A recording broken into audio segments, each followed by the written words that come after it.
see. What can we do next? Let's pull this out a little bit. This table needs to get pulled out. Here we go.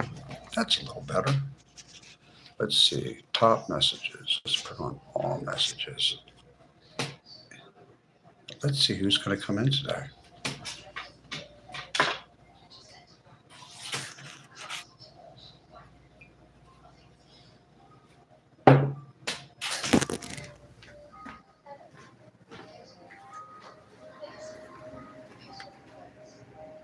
Could you do me a big favor? I can't get over there. Could you hand me? Because I just started my stream and I don't want my face to be off of the stream. Could you please grab that one medication you know I take, right?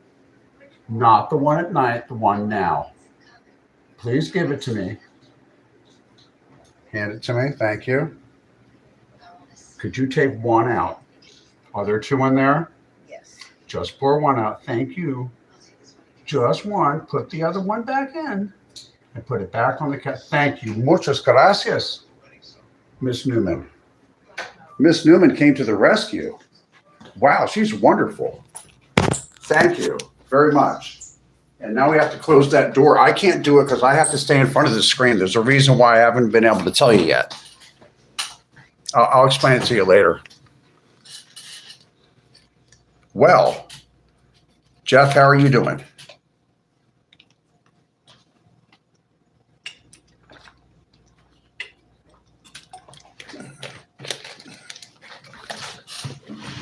Yeah, I had forgotten to do something before I went live. And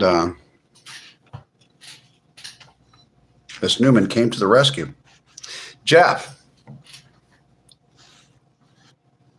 people like you are so respectful. You know what, Jeff? I'm on my best behavior here. When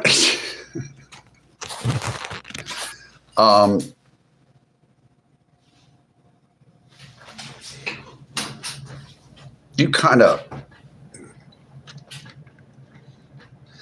I'm not really big in this believing that even 50% of a generation has any common denominators in it. Because I'm being labeled Generation X because of when my birthday was.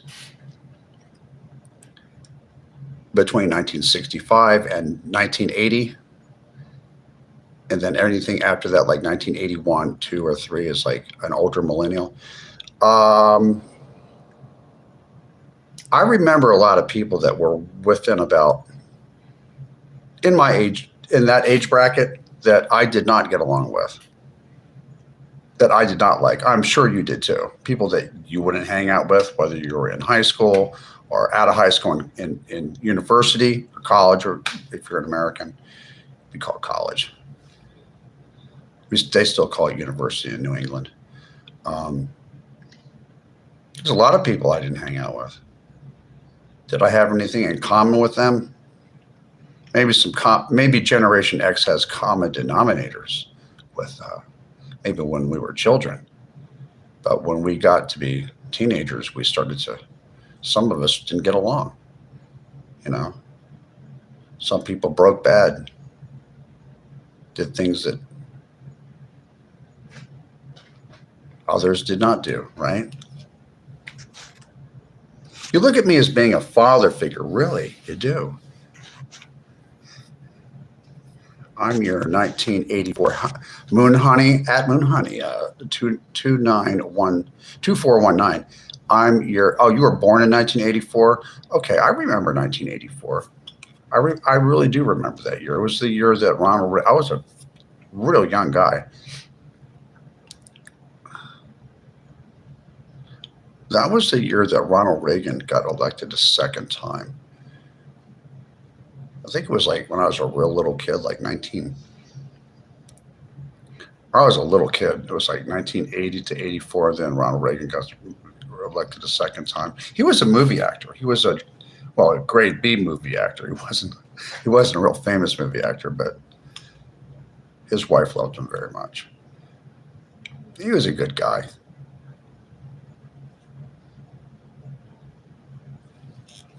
He was a good guy. I remember that guy. Lisa Kerr, 6'3", 92. Lisa Kerr, are you old enough to remember Ronald Reagan?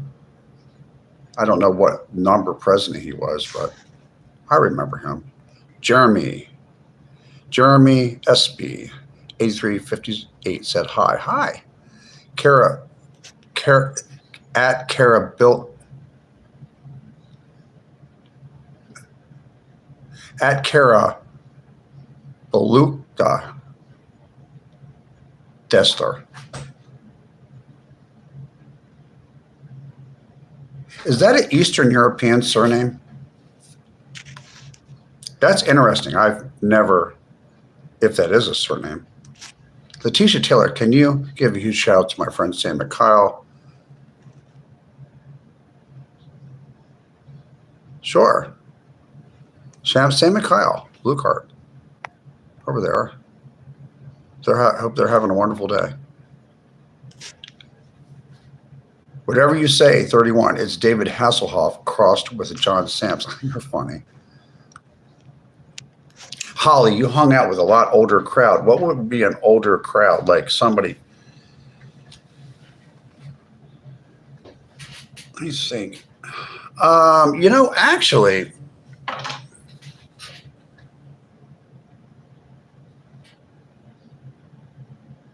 some of my friends were anywhere from 5 years older than me to, well, anywhere. When I was a young person, my friends were anywhere from, younger than me 4 or 5 years, or older than me 4 or 5 years. Maybe I was a little bit immature. In some ways, socially, I was immature at 17, 18, 19 years old. But in a lot of ways, I was not immature. I took a Greyhound bus with a friend of mine across country with $2,000 in my bank, $200 in my shoe, one bag underneath the bus, and a $20 bill in my pocket, and a bag of potato chips, and a 1 liter of soda. I got on the bus at 10th and Filbert Street in Center City, Philadelphia, with my friend Donald. And Donald and I decided we're going to go to California.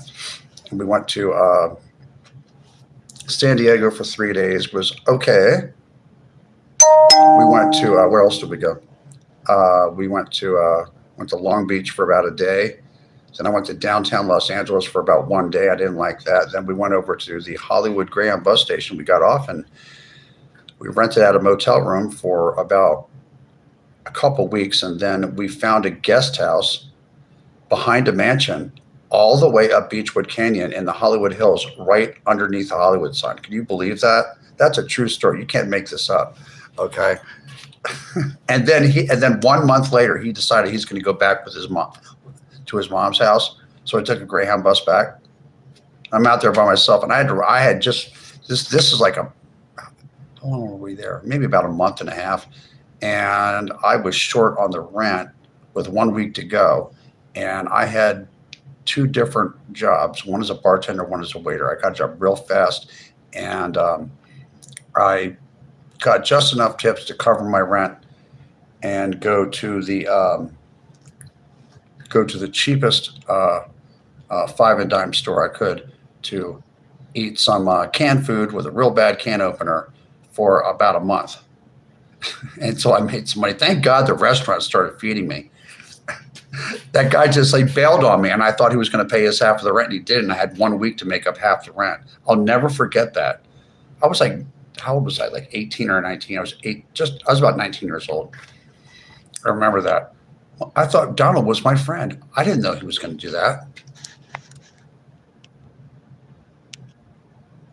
Liquid Sky was 10 years old in 1984. So you remember Ronald Reagan. Remember that guy? That means in 1979 you were a little kid. I don't even remember if you ever went to school in the morning, you probably turned on Good Morning America, and they would have pictures of all of our embassy workers in Iran being paraded out in the parking lot, like slapped in the head and stuff with blindfolds on them. Do you remember them when they did that to our embassy workers? That's our property. You know that, right?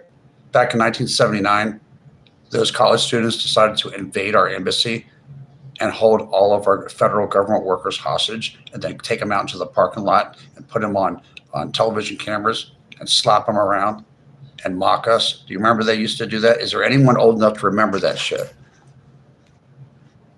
Does anyone remember that?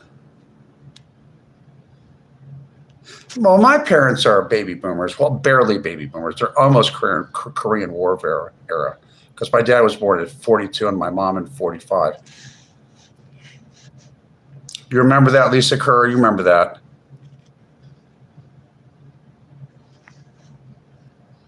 Hello, Rachel.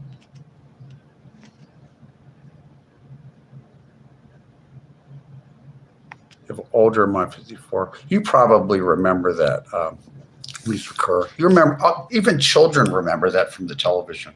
If you're at least maybe 6 or 7 years old and you're looking at a television before you have to get ready to go to school, or you come home from school and you're turning your television on, when you're supposed to be doing your homework, even if you're a little kid, you can see they had it on television every day. They had our embassy workers held hostage for like 460 friggin' days or something, didn't they?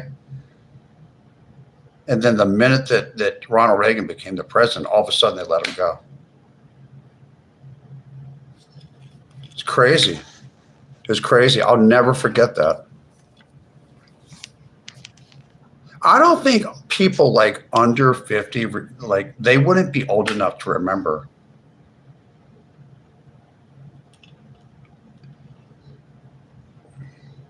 Maybe I have a bigger connection with Iran because my father worked for RCA in Camden, New Jersey. And he flew to Tehran with another guy, I think. And RCA was selling a communication satellite to the government of Iran back in either 74 or 75. And he had to give a presentation and everything because they wanted some television satellites and things like this. This was in 1975. This is before this is when the Shah of Iran was in charge, when they had royalty like running the country, And I think that year in 1975, I think my father told me that the Shah was in Minnesota getting treatment for cancer at the time, but him and his coworker from a company called RCA, which was bought by GE, they used to make televisions. They were selling communication satellites, and they had to give a presentation to the bigwigs that were running Iran at the time.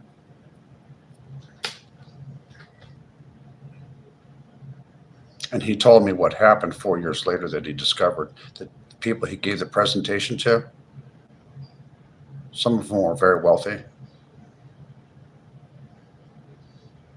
They didn't last long. That's a story he didn't want to tell because he got, you know what I mean? Because he interacted with those people. He brought me back a Persian vase. My mother Persian vase. So we have a Persian vase, a real one. Yeah, Iran used to be a free country, for real. A real free country. Had Muslim people there, Christian people there, Jewish people there, had everything. But not after 1979. Well, somewhere in the late 70s and early 80s, a lot of Christians and Jews, they decided that they were going to move to Los Angeles. They had to get out. Does anybody know about any of this, or are you guys too young to know that?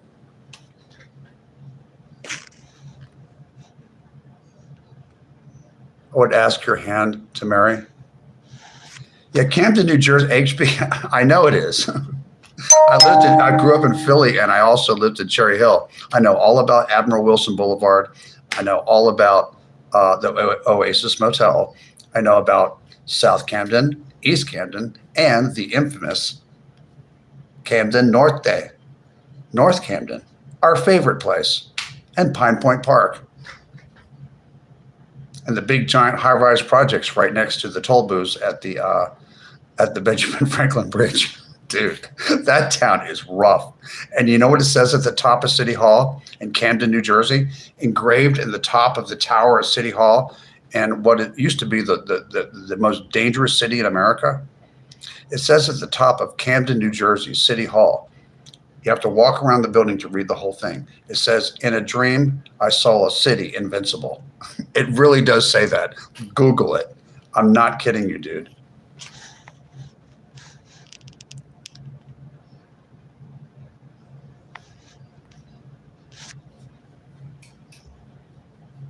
Well, I was in LA when that happened.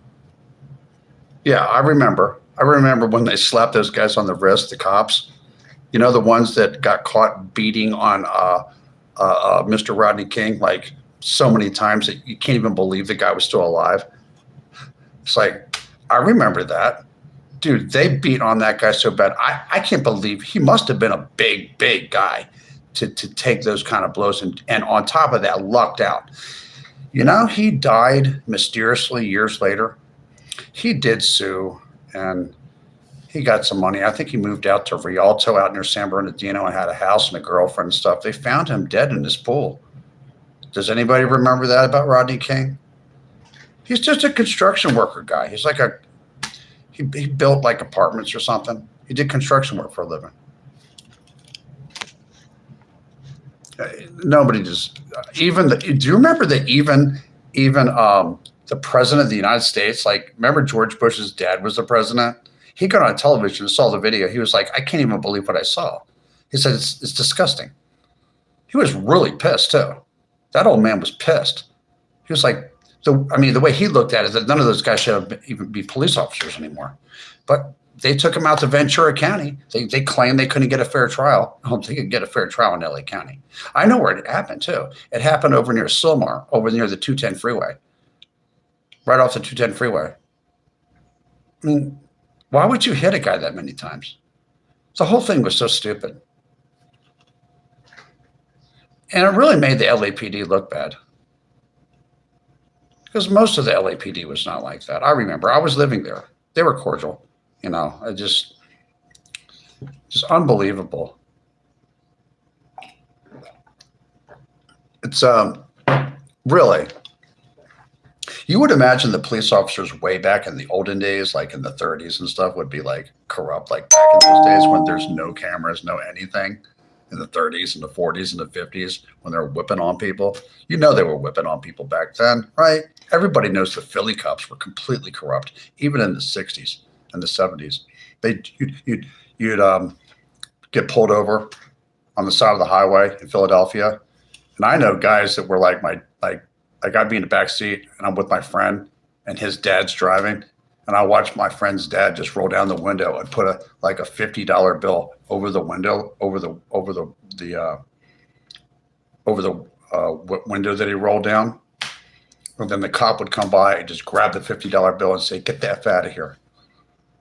They were like, you could like pay off the cops, like, instead of getting a traffic ticket back in like the late 1970s. That kind of shit was going on in Philadelphia. I don't know if anybody, people know that, but there was a before time, before you were ever born and all this other stuff, where there was like actually more at a local level. A lot of cities on the East Coast were super duper corrupt, like really bad, like Serpico, the movie bad, like that bad. Does anybody even know the movie Serpico? You should see it sometime. I highly recommend it.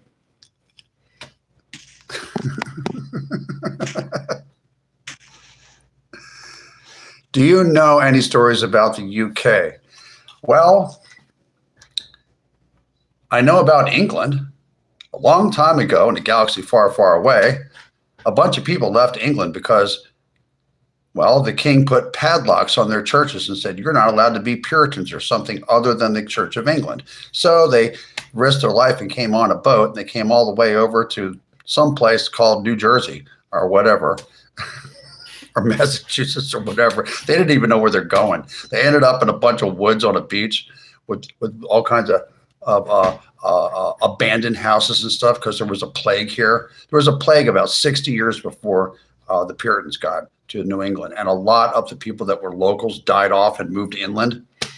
So yeah, there was a huge plague all over North America. It killed off like 70% of the population. There used to be more Native Americans, and then by the time the Europeans got to Massachusetts, about 70% of them had died from some plague that swept all of North America. I don't know if you know about that. I learned that in university, and it's true. Whoever was left, who was Native American, was nice enough to feed and help out these religious these religious, very light-skinned people from somewhere on the other side of that big giant ocean and keep them alive. And give them a turkey, man, and some cranberry sauce, dude. It kept them alive. They weren't going to make it. I guarantee you, they were going to go the same way as the Jamestown, Virginia settlers. They're going to just vanish into the woods and hook up with some Indian chick or something like that. You know, they weren't going to make it. They're going to die of malaria. Something was going to happen.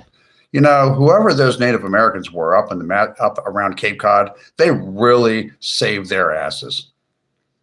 See, they didn't know a whole bunch of those people were going to keep coming, saying, they won't let us go to church or padlocking our church. Indians didn't even know what a padlock was, did they?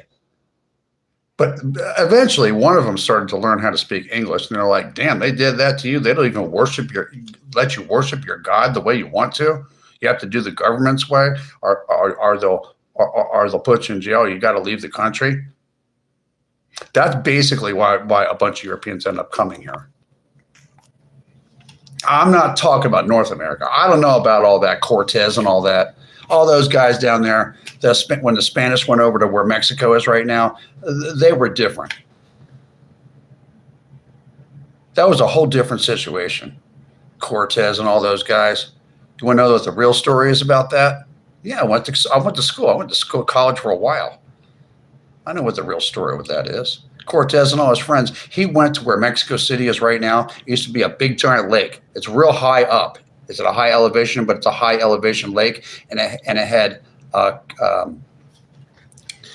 it was a city that had little walkways where you can get into it, but it had like water in it, like a big giant moat thing with all the wealthy people living in the middle, and all of the other poor people that grew the food and stuff lived around where Mexico City is. I can't remember what they called their city at that time. And this one, it was all indigenous. And the people that lived around where Mexico City is right now, they kind of didn't like the rich people in the middle that had all this gold and used to mess with them all the time and give them a hard time. And Cortez went over there and told all the poor people that lived in the villages and the huts and everything that had to live out in the elements out there. He said, you know what? The hell of those guys have been telling you what to do all these years. Why don't you hang out with us and we'll give you these weapons and we can go in there and we could take all their stuff. And you know what? That's exactly what happened. That's in layman's terms what happened to the fall of, what's the name of that place? Yeah, I'm going to Kansas City. Yeah, Tenochtitlan. I don't know how to pronounce it. I'd have to. I forgot. It's been a long time. I used to know how to pronounce it.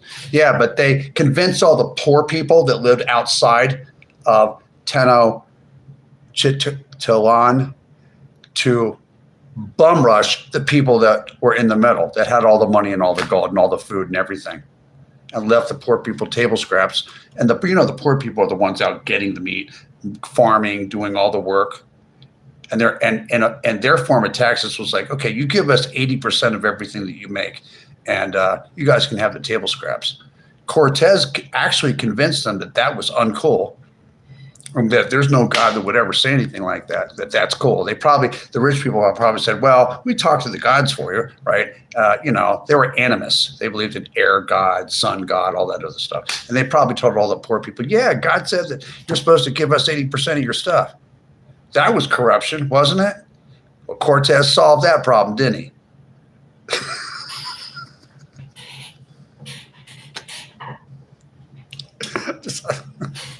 Dude. I had a conversation with a history professor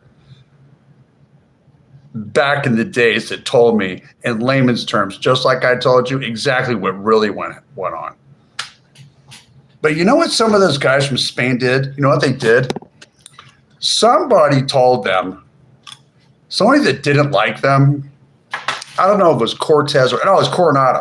Was it Coronado that did that? I think they told some guy named Coronado and his men. He said, you're not going to believe this, but if you go north and leave where present Mexico is and just go up there in the area that's kind of sort of where like northern New Mexico is, if you are, or no, it was either there or was the panhandle of Texas, one or the other. I think it was up there where Amarillo is, where Palo Duro Canyon is, in the middle of nowhere, where there's a bunch of like mesquite trees and stuff. Some guy down in Mexico said, "You're not gonna believe this, but they got like all kinds of gold and all kinds of cool stuff up there. You need to take this trail. You need to go up there, man, and go up there." So I can just imagine there's no air conditioning. They're wearing all this heavy armor and stuff, and they're like, "Yeah, we're gonna get all this gold." They're like trying to look for water. They're going up like West Texas and stuff is right now, and they're going out and there's like Comanche Indians all over the place, and they're the uncool Indians. They're the ones that used to rob all the other Indians. Did you know that? In the Texas Panhandle, that area, that's the Indians who used to rob all the other ones up in that flat part of Texas. So Coronado's going up there, dodging all those guys, right, looking for gold, and then he ends up in Palo Duro Canyon, right, over down the way from where like Amarillo is now. And he ends up finding no gold, no nothing, and says, "You know what? This is stupid. Now I got to go all the way back."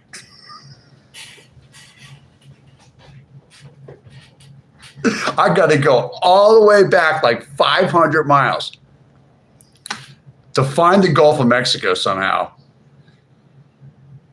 and hope to God that I can find some kind of gold. Because when I get back to Spain, my boss is going to be pissed.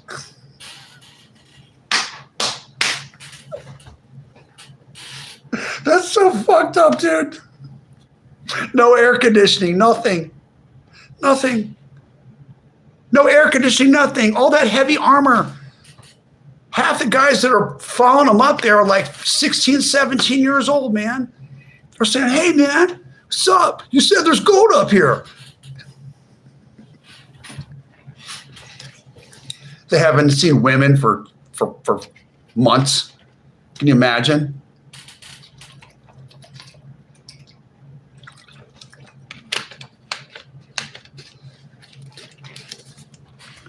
They probably had a big giant banner in Madrid somewhere. In Madrid, in Spain, back in like 1492 or one of those times, or back in the 1500s, they probably had big old giant banners that you'd hang outside of City Hall there saying, "Hey, it's more than a job. It's an adventure. Join the Navy. Join the Spanish Navy. We're going to go find all the gold. It's in this place called the other side of the planet." You know that one that everyone keeps telling you you're going to go that way and you're going to fall off the side of the earth because they say the earth's flat and stuff? Don't believe them. Come with us. It's more than a job. It's an adventure. We're going to go to a faraway place, and you're going to have gold. There's going to be hot chicks over there and everything else. And they got all these young guys to get on these boats, right?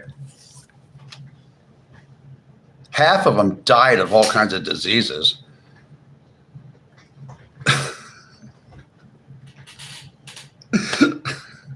You think that government corruption is a new thing?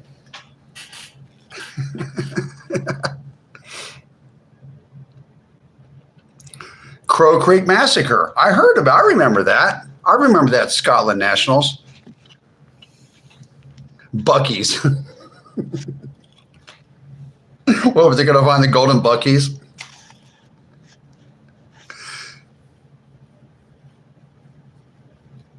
My friend Owen came from Switzerland to Miami and just left to California to go search for gold.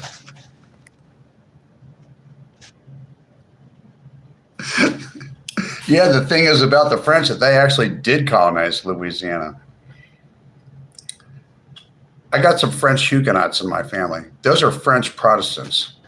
They're from my mother's side of the family. One part of my mother's side of the family were French Huguenots.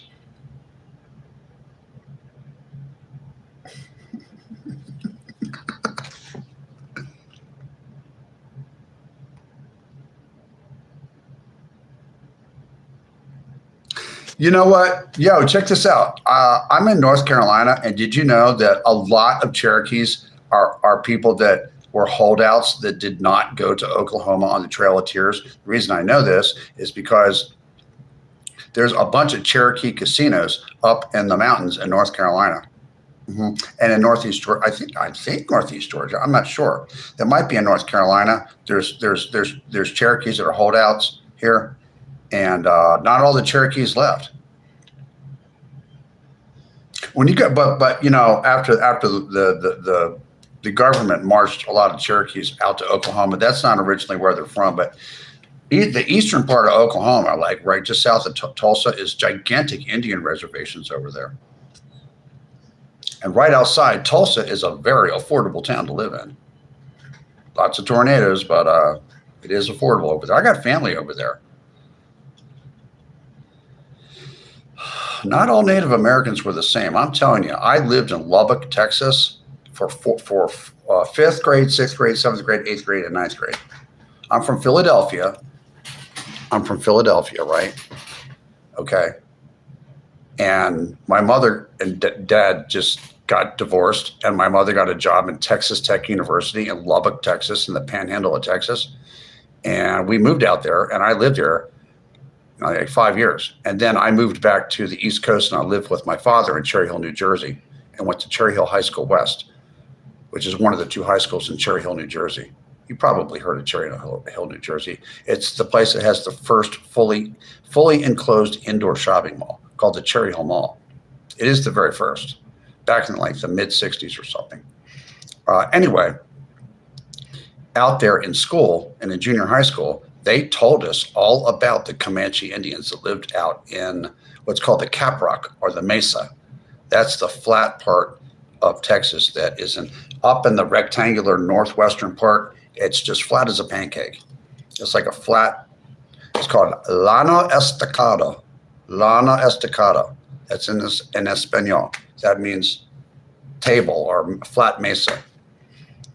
And those Indians the Comanches lived on some of the most unusable land of all of North America. It's a mess. It's just dry, it's dusty. The reason they're growing cotton up there is because of high-tech agricultural methods they're using to grow cotton up there. But it's really some of the worst land ever. So the teachers who taught us what the Comanches did, they used to go to nearby Indian tribes, like different Indians that lived around them and stuff, and they would just raid them and like steal everything. Yeah, they're horrible. They're worse than the Pawnees, man. They were very dangerous. Very dangerous. They didn't have anything. What are you going to do? Grow something? Does anyone know where Lubbock or Amarillo was? Can you imagine if you didn't have any high-tech anything? What would you do out there? Like try to find a place to sleep on the ground somewhere and not get eaten alive by tarantulas or something? You know tarantulas jump. I shot one with a BB gun one time. I did. When I was a kid, and it jumped. I was like, damn, tarantulas jump. And they moved north from Mexico and southern Texas. They moved north to Oklahoma. They're in Oklahoma too. And they moved north in the spring looking for a mate. They do. And in the mating season, in spring, the tarantulas are really bad, like around May. And yeah, man, you'd be walking outside, wash your sidewalk off with a garden hose, and there's a tarantula.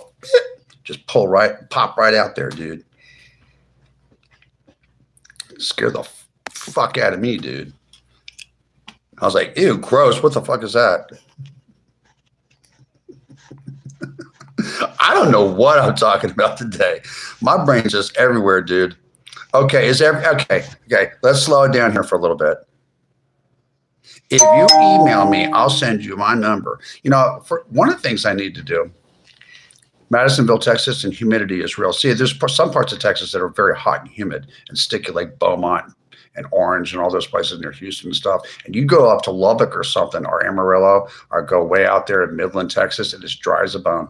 That's like desert. Like once you get west of the 100th parallel, the vegetation changes. I think it's like, if you go about 50 miles northwest of San Antonio, you start seeing like deserty looking stuff. Yeah. Like past Kerrville. Yeah. Gets deserty.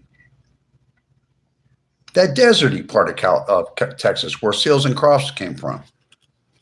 Like Add Lisa Kerr, 6392. I have to, what I'm going to do is I'm going to find out how to put my email address on the front of my YouTube channel. So I got to figure out how to do that. I don't know how to do everything technically on this machine yet. I will.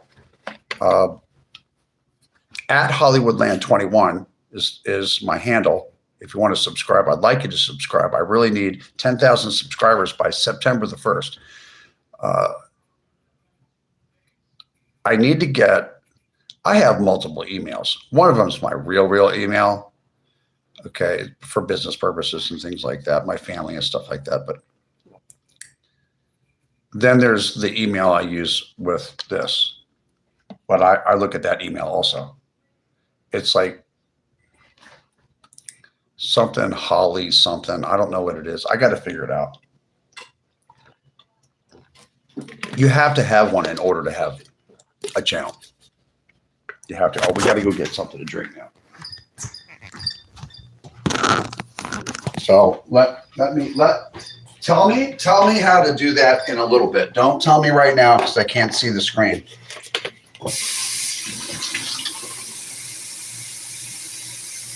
Do you ever get the feeling that you're being watched?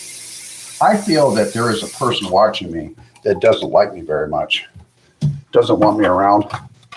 And guess what? Guess what? Get your affairs in order. Why do you not like me? I didn't do anything. I'm just around. What'd you think? There's not like 8 billion people on this planet? You thought you were the only person? If you don't like me, I don't care. You know who you are. Mister. Listen, mister. Listen, mister, I don't care if you don't like me. I really don't care. Maybe you need to get your affairs in order. Anyway, enough of that. Now I'm going to, okay, we got this. We got the pineapple drink. Oh, you know what comes next? Me drinking this hot tea.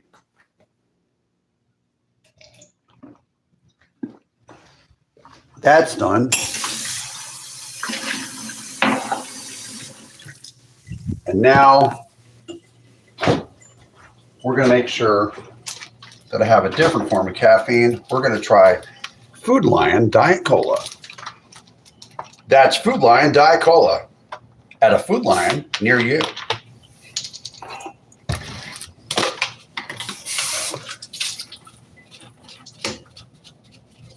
Cup. Soda.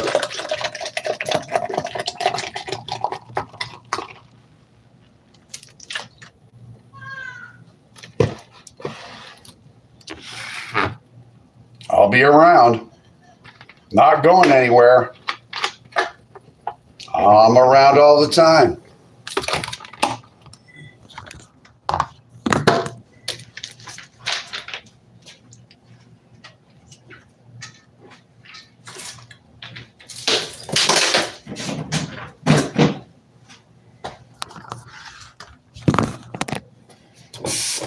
I'll tell you what, this social media really did change things, didn't it? It certainly did. You can just scroll through and you can meet all kinds of people now, can't you? It's not just people that live in your neighborhood. You don't have to go to a bar, right? Or a tavern or a nightclub to meet people in maybe in your county or something like that. You can get on here and you can meet all kinds of people. People can meet me too. And people can meet you even, mister.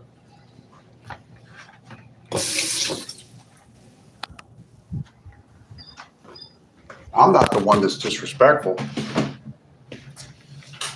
You are. Mm-hmm. Anyway, enough of that. I'm a flawed individual too. Man, it feels so much better with the lorazepam. Does anybody take lorazepam? Excuse me. Does anyone take that stuff? Any anti-anxiety medications? Is anybody here bipolar?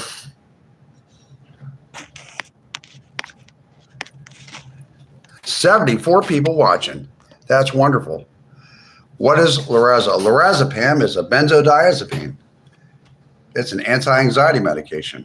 It's not just for people that have anxiety disorders or people that complain about they're afraid of everything. It's also for people that have bipolar 1 disorder, such as myself.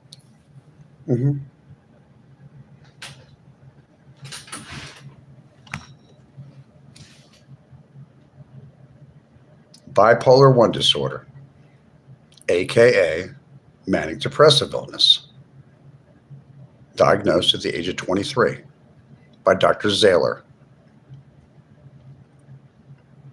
And it was verified again by the Los Angeles County Department of Mental Health. They said I had bipolar 1 disorder. And then he went on to say that I had dissociative identity disorder. They didn't call it that. They call it that now. It's called DID. It's people that had childhood trauma that was so bad that they have a split personality. I had a lot of therapy for that in North Hollywood, California on Lankershim Boulevard. Dr. Martin Ross helped me with that.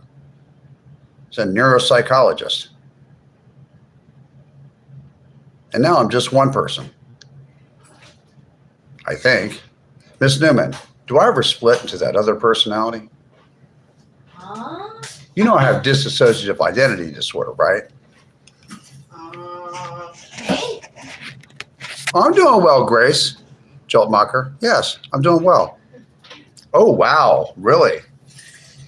You know the thing about people that have all these so-called mental illnesses, or I don't know, I didn't even know what ADHD was. I don't have that. Schizophrenia.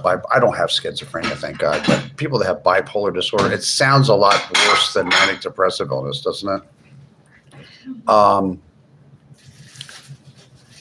Most people that have these disorders, they wouldn't harm a fly. I mean, the overwhelming majority of people with mental illnesses would never harm anyone. But when you watch a Hollywood movie, they always throw something in there like schizophrenia or schizoaffective disorder or bipolar disorder, and then they have that person be the bad guy who's running around hurting everyone. Do you believe everything that you watch on television? Well, a lot of people do. I'm not very happy with people that being misrepresented like that. That's not very nice.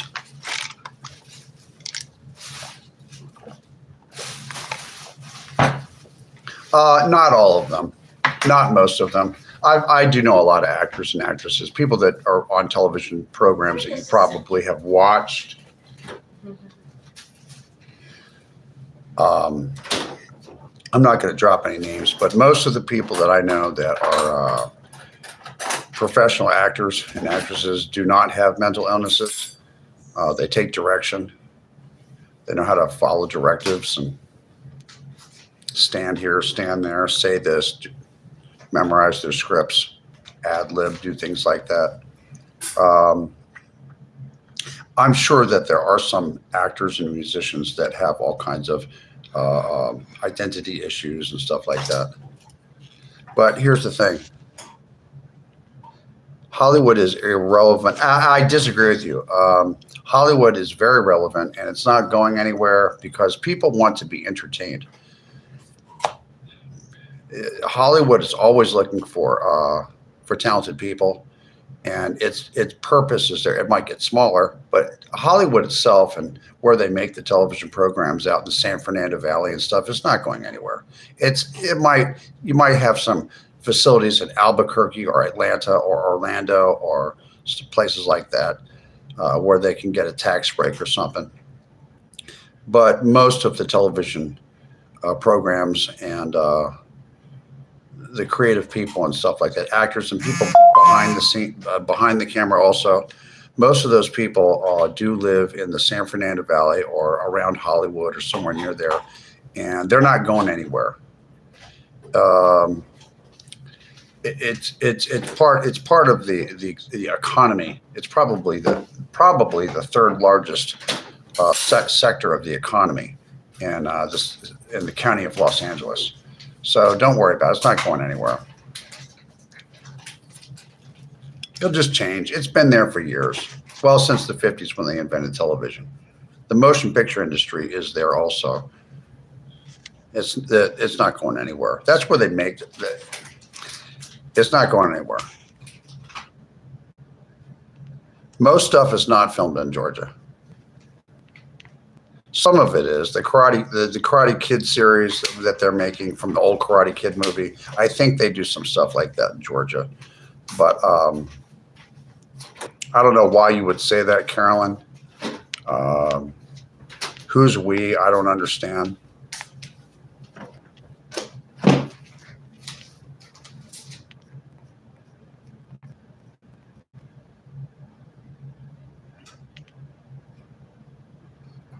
Well, you might seem fake, but that guy that was really good from Cary, North Carolina, that was on one of the first episodes of American Idol, really was a very talented man, wasn't he?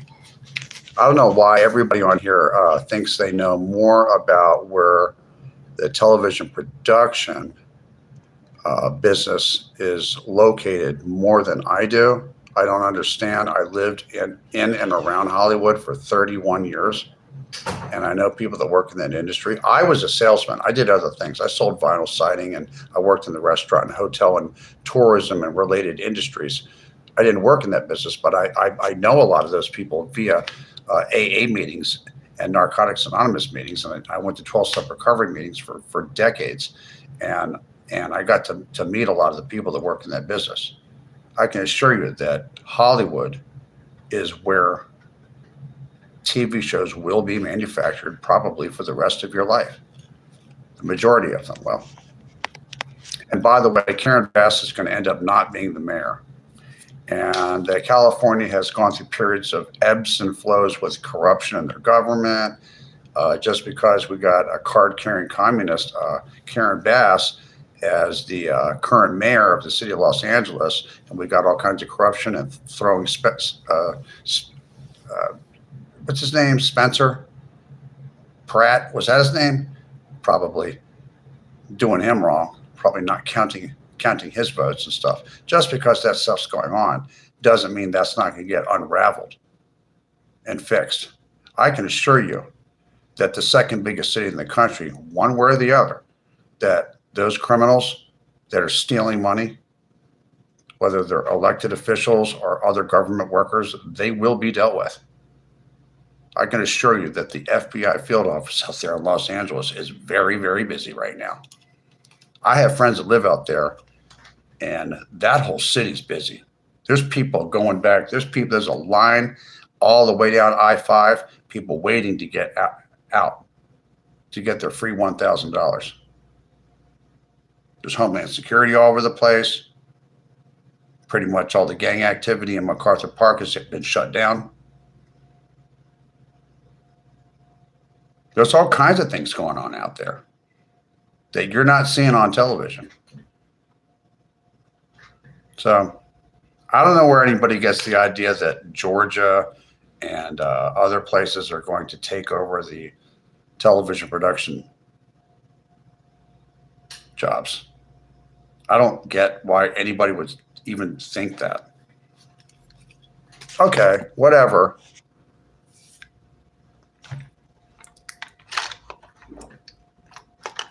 They'll probably just be voted out of office, Liquidsky.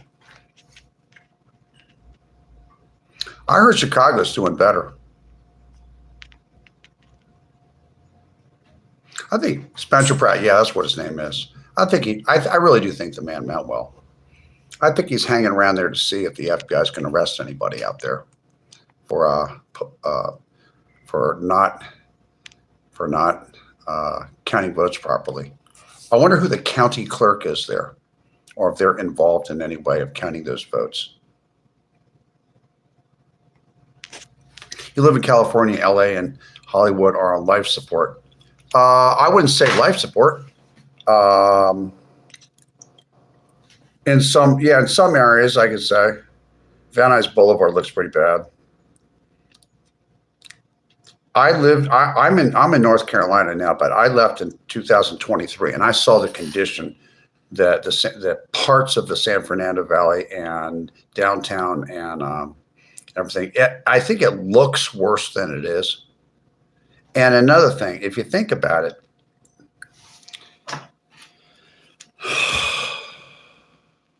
at coppercavecoins.999, I lived out there from 1989 until 2023. So I have a vantage point. I have this broad time frame I lived out there. And from my perspective is that it's not going to fall apart and look like Detroit. The manufacturing of Los Angeles County has the largest manufacturing output of any county in the entire United States. It's not all about Hollywood. It's also about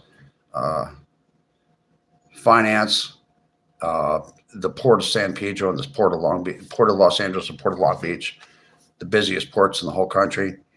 The processed food they make there, the furniture, the toys, the soap, the everything, the aircraft parts and everything like that. The city I don't believe is anywhere near life support. I think what's going to happen is Gavin Newsom and his wife are going to go bye-bye somewhere. And I don't know if these people are going to jail or not, but Karen Bass and all these people are going bye-bye. And the Democrats that actually do run vote for people that are very angry at their own kind for stealing and being corrupt are going to vote those people out of office. Well, whether or not people like Karen Bass or anybody else that's lying, cheating, and stealing on the city council or the county board of commissioners or whatever they're called, the county board of supervisors out in LA, whether or not any more of them are breaking the law. Okay, I don't know. I'm not in the loop. I don't know, but they're going to go away, and LA is going to go back to being a functional city. It's going to function well again. And it's going to do it in my lifetime. It doesn't mean, check this out. I want you to know this. It doesn't mean that I'm moving back there.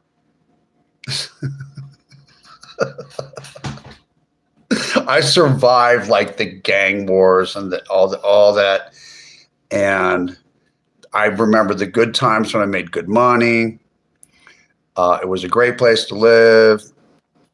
You could easily avoid the gangs. It wasn't that big of a problem. If you're not using drugs, it's not a problem. It was a wonderful time. Things started falling apart in around 2016, and that's not a long time ago. And Karen Bass is gone, and it's going to go back to being just an exceptional American city because the weather's too nice there. The people that run this country, that own you and own this country, are not going to let the city that has the best climate in the entire United States fall apart. They'll let St. Louis fall apart. They'll let Baltimore fall apart, but they're not going to let Los Angeles fall apart. And they're not going to let San Diego fall apart because it's too much. It's too important for military reasons. It's just not. This is the way it is. It's an expensive place to live, regardless of whether or not the crime's high, because it has the best weather in the country. The reason I'm not going back there is for many reasons. I'm going to Kansas City, Missouri, because I like 4 seasons. I had enough of one season all year round. I'm going back to a place that's one of the cheapest places, one of the least expensive big cities to live in the entire country, outside of Des Moines or Omaha. Those are the only cheaper cities. I'm going to or maybe Oklahoma City, but I'm going to one of the least expensive cities to live in the entire United States, Kansas City, Missouri. Yes, I'm going to go live there, and I like snow, and I like seasons and stuff like that. And maybe if I go back to Southern California, I'll just go visit or something like that. I still got friends there.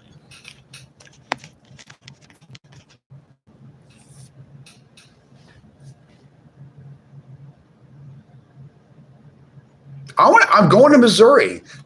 I am. Yeah, I'm going to Kansas City, Missouri. Yeah.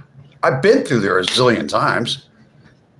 I stayed there for a few days once. I was like, this place is really cool. It's actually, I think it's better than the St. Louis. Yeah. What places have I not been that I heard are really cool places? I've been to Billings, Montana. That's a really nice place too. It's just that it gets as a winter. A lot of people don't like cold weather.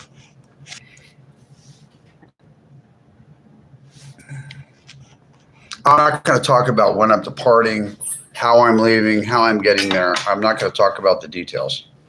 I can't because I'm on YouTube. I will be there shortly.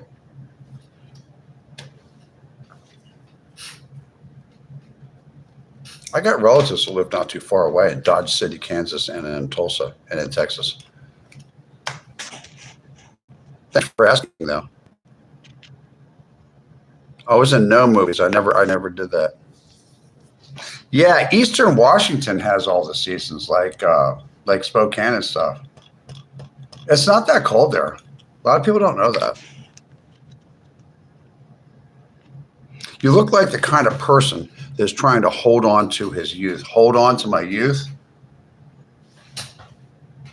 I look like the person that is trying to hold on to his youth. Why? What youth? You mean like when I was like in my 20s? I don't need to hold on to that. That was a long time ago. Oh, I don't do that stuff. I have 17. I have 19 years of sobriety off of coke, weed, and alcohol.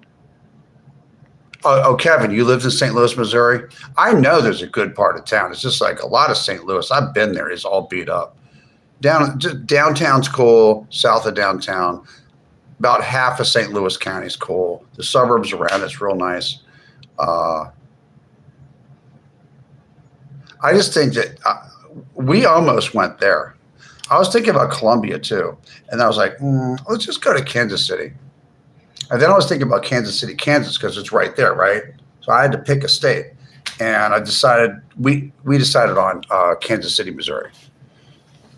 Or we might go out to like a suburb like Independence, or go up in North Kansas City, over near the airport or something like that. They got some pretty good deals on homes out there.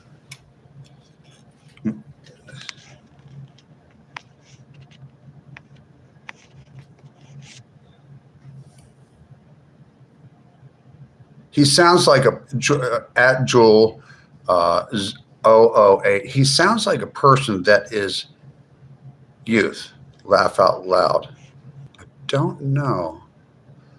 I've been to Detroit. I've been to the Greyhound bus station. Went outside of it, smoked a cigarette. I remember that. Rapid City, South Dakota is a nice place to live also, says Walkie Talkie 1973. You know, I'll be dodging tornadoes. I kind of want to live in a place that's when I first get out to Missouri, I'm going to be living in we decided to go live in an apartment complex for 1 year. I'm trying to find a 6-month lease place, like someplace where I can rent for lease for just 6 months. If I can find it, I think I can. I have to look around. Yeah, we'll see. We saw some in Kansas City and just south of it near St. Luke's Hospital and stuff. We saw a lot of mid-rise and high-rise. Looks like they were built in the 40s and 50s. I think it was a more significant city back in the days. Apartment complexes. They're like 10, 15 stories tall with elevators and all kinds of stuff. There's a whole bunch of places like that in Kansas City. St. Louis has them too. I was surprised. Something like that. I'm looking for a 6-month lease, but if I can, I'll lease for a year. Eventually. I want a yard. I don't know what's going on. We're in the middle of a war with Iran, and a house around Charlotte, North Carolina is like $425,000 to $450,000. It's overpriced. You know, when you go, I saw the prices of single family homes, like little small 3-bedroom, 1-story houses out there with a little yard and a little fence for $200,000 or less. If you live way outside the city, in Kansas, on the Kansas side, I saw even better deals.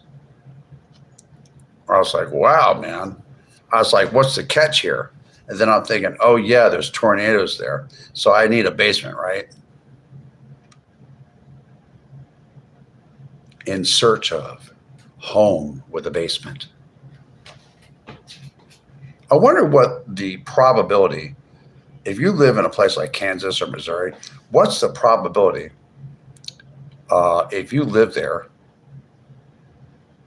for like 80 years, say you live to be 80 years old, what's the probability that a tornado is going to hit close enough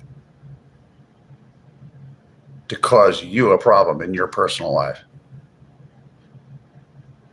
Well, it seems like in Moore, Oklahoma, they keep getting tornadoes there all the time. Every single year, goes right through. And when they ask the people when all their houses are blown away, they say, well, what are y'all going to do? You guys going to move? He said, no, we're going to build again.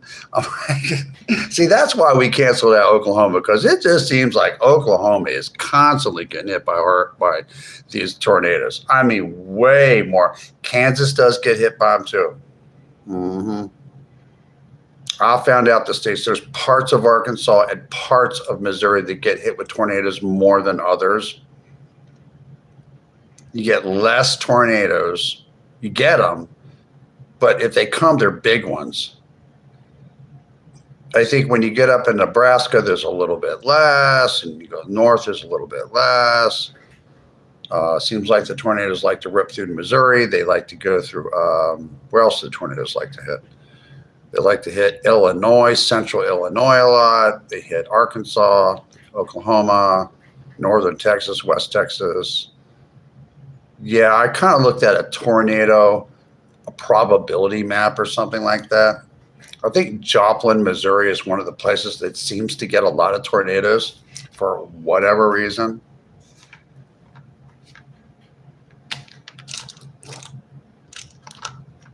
But see, here's the thing. I was in a big, giant earthquake in LA. That scared me. That really scared me, that earthquake. Wow. It's like, dude.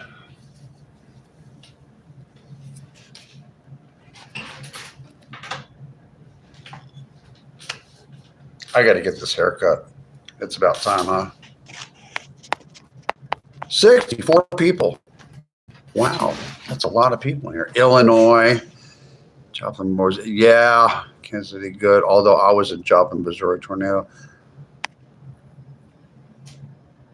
It's been 16 years since that occurred. Really, that long? Don't live in a trailer park in Oklahoma. No, I wouldn't.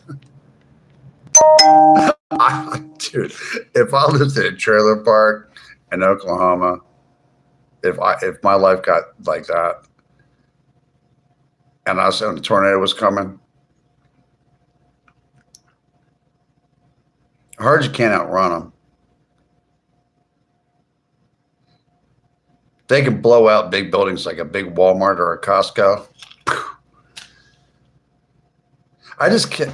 People do live in trailer parks in Oklahoma, and A1 mobile homes, they call them. Like, dude, man.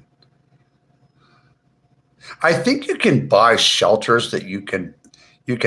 I saw this company that makes shelters that they go into your garage and they dig a hole in your garage and they put this canister down in there. They make a shelter in your garage that you can go into with a hatch. And people buy those that live around the Oklahoma City area. I got to look that company up.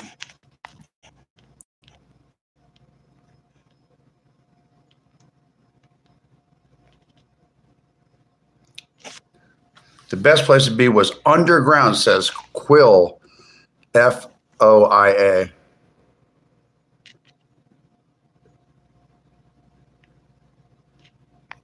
I'm glad you folks are talking to each other. I want everybody to get to know each other. I think we have a great stream here. You people are beautiful. My channel name is Hollywoodland22. But if you want to subscribe to my channel, my handle is at Hollywoodland21. That's at Hollywoodland21. Once again, that's at Hollywoodland21. And you can hit the subscribe button. I have over 2,000 subscribers, which is pretty good to do in 7.5 months. At a fast clip. And that's only 6. I'm only on here like 6 hours a week.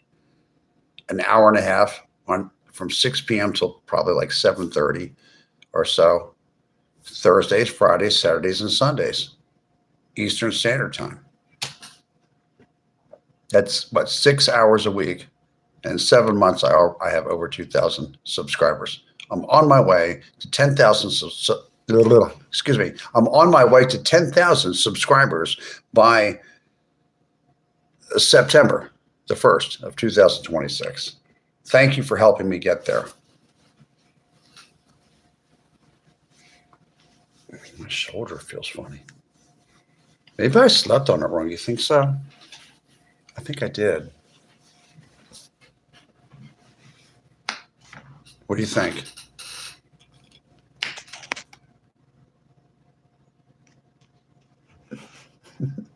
Not shabby, Mr. Randall.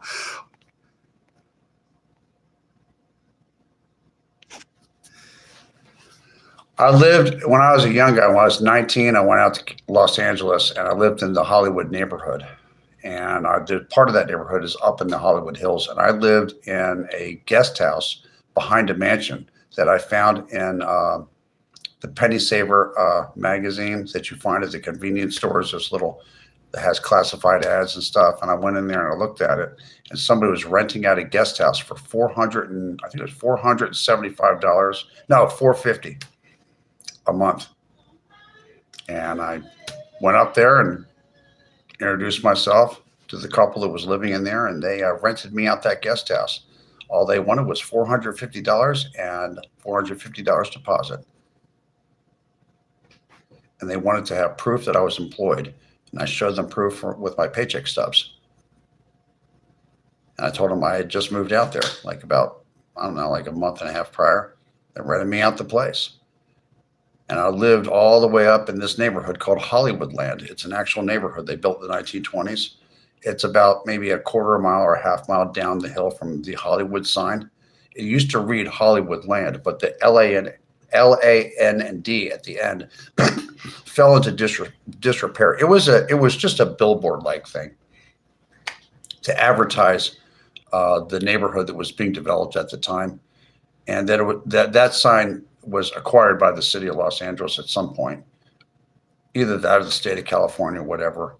And they just maintained the sign as Hollywood and put a fence around it and everything, and just maintained it, painted the letters white, and utilized it as a marketing tool and a marketing tool for the motion picture industry at the time. And then later, of course, for the television industry. And the Hollywood sign is still there today. And if you go down from the Hollywood sign, you go a little bit down the 101 freeway, there's a big giant cross, a Christian cross that everybody can see for miles. Did you know that Hollywood used to be a separate city from Los Angeles until like I don't know when, maybe 1910, maybe 1912. I don't know what year. You'd have to Google it. And Hollywood was a separate area that had a few houses and some farms there and stuff. And it was a dry town. You were not allowed to buy or sell any alcohol there. And there was a lot of very religious people in Hollywood. And to this day, if you go to Hollywood, you will notice that there are a lot of churches, a lot of big churches in Hollywood. There's the First Methodist Church on Highland. There's the First Baptist Church over on Selma. There's the First Presbyterian Church. There's just Catholic or the Blessed Sacrament Roman Catholic Church on Sunset. There's all these churches everywhere you go. There's churches in Hollywood. A lot of people don't know that, but it's true. That's a true Hollywood story.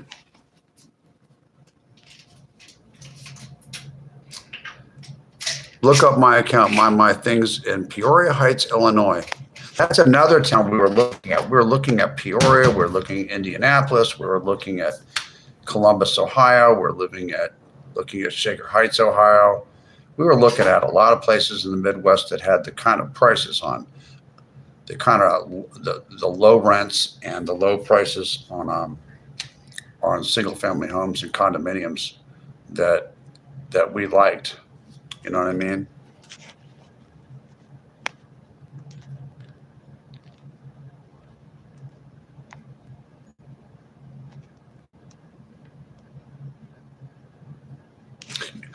You saw that huge cross when you were in LA near Hollywood? Yeah, it's off the one. It's to the right, on the east side of the 101 freeway, the Hollywood freeway. Near LA, near Hollywood. Visited San Bernardino Rancho Cucamonga for 3 months in 1998. Yeah, Rancho Cucamonga is a really nice place. That's a nice little suburban town. That's about, what is that, about 80 miles east of, maybe 60 to 80 miles east of LA. San Bernardino is an issue.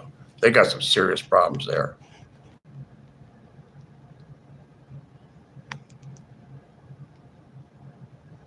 Yeah, it was nice back then.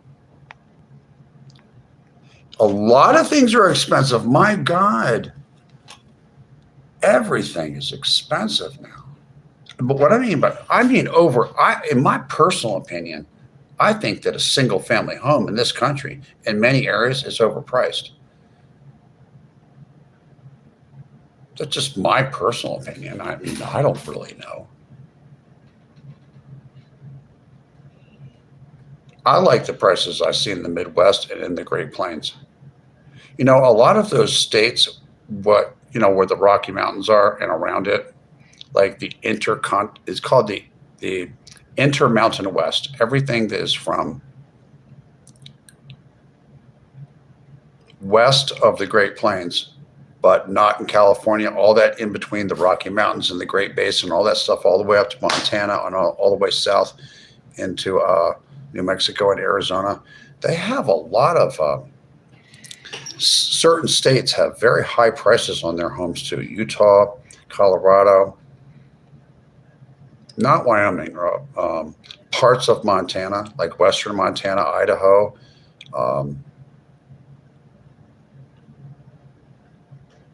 Reno is very expensive now. Phoenix area. I mean, you can find pockets where there's affordable homes to buy, like Tucson or Las Vegas. Actually, some of their houses are not that expensive. Tucson, Albuquerque, places like that, maybe Pueblo, Colorado or something. There's some places with affordable houses. But the Intermountain West part of the United States has become much more expensive. A lot of people left California and brought their money with them and moved into those Rocky Mountain states, and all the prices went up. Just everything. Pretty good, DJ Darren. RV, what's good, bro? What's up, DJ Darren? Thanks for coming into my my stream. I'm gonna have to come into your stream pretty soon. How's it been, Darren? Are you still in Venice? Or are you out and about? Just out of curiosity.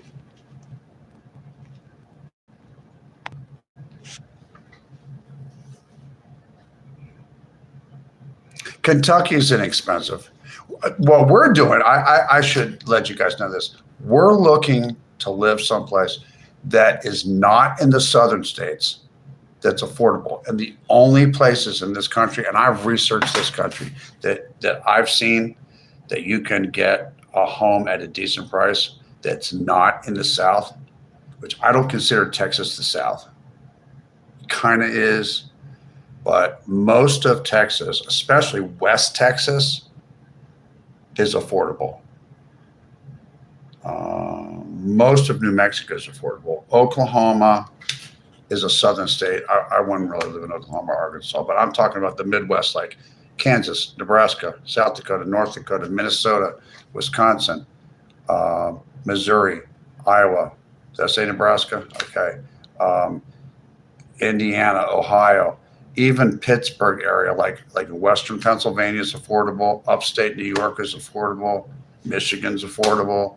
Like all that area in there is affordable, and it's not in the South. I don't want to live in the South. There's a reason why. There's multiple reasons why.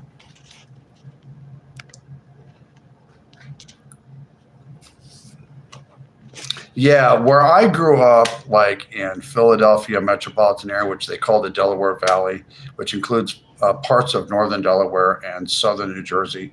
It used to be a good deal for the East Coast. Not anymore. It's gotten expensive there too. You got to go all the way out to Harrisburg or something. It got expensive. It did. I'm a frugal person. We're not going to do it. We're not going to get ripped off. Eastern Kentucky is really poor. East of Lexington is like, I wouldn't live there. That's like West Virginia. But I will say that Kentucky, even though it's a southern state, okay? Even though it's not in the South, Kentucky is nice, okay? Murray, Kentucky, Bowling Green, Kentucky. Most of Lexington, Kentucky is really nice. Kentucky has some really nice areas. I wouldn't live anywhere near Louisville. I've been through there. It's a dump. It's a dump. Winchester, Kentucky is really nice. And you can get a house there. It's affordable. It does rain there a lot. That's why they have Kentucky bluegrass.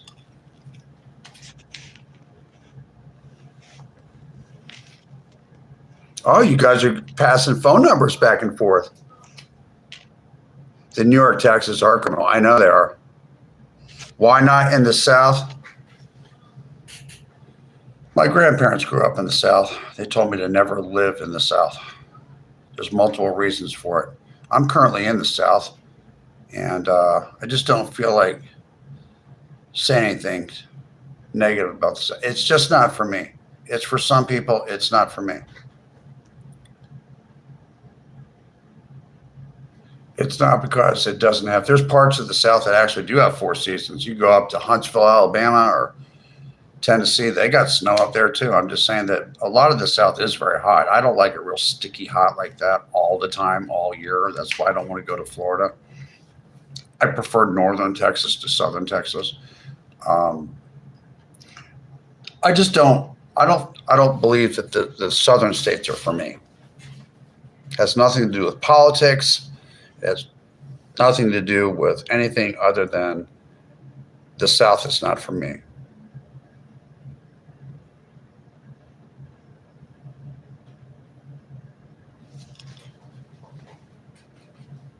I'm a political centrist anyway. They have Democrats in the South. You do know that, right? Roanoke, Virginia is nice. You know where I learned how to fish? I learned how to fish in a place called Winchester, Virginia, and a little development called Shawnee Land up there, and also in the Shenandoah Valley. I learned how to fish there when I was a little boy. My grandfather taught me how to fish.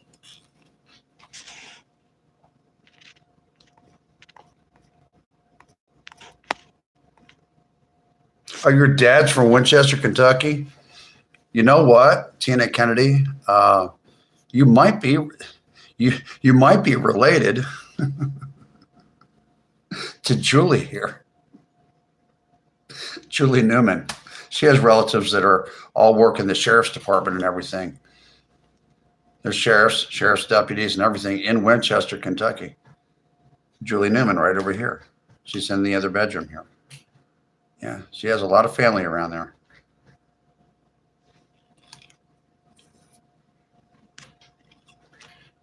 Her mother was originally from a place called Shaker Heights, Ohio.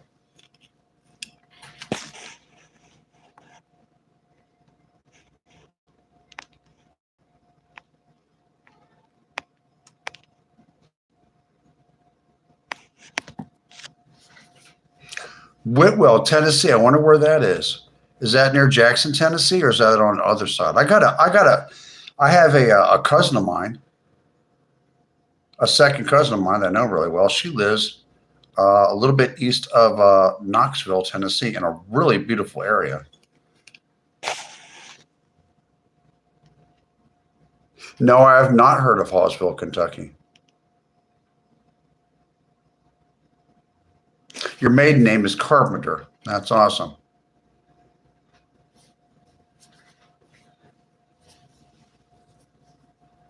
What is their last name, those people? I got to figure it out.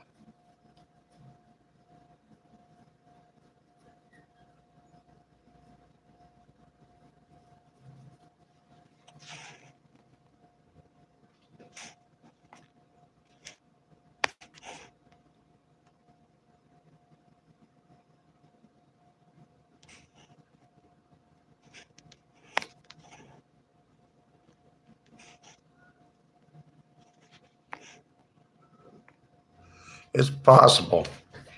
I have relatives that live in what's that place called? In Brentwood, Tennessee. Yeah, I've got some cousins that live there.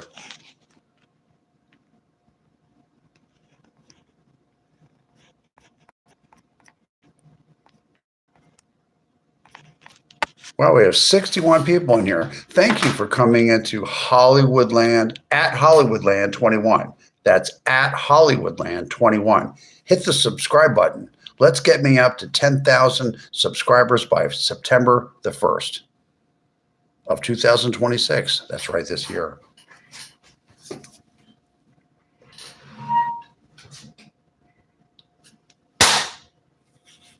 It's time to wake up. Smell the coffee. No sitting this one out, Americans. It's time to pick sides. No sitting on the fence. It's time to pick sides, America. Pick sides.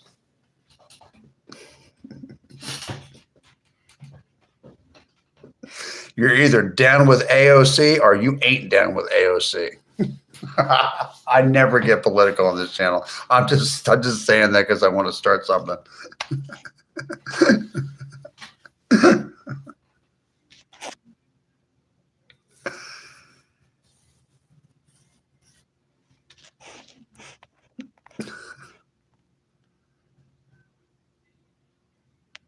Well, people are asking me if I'm going to be moving on certain dates and stuff like that. I can't tell you the date I'm going to go.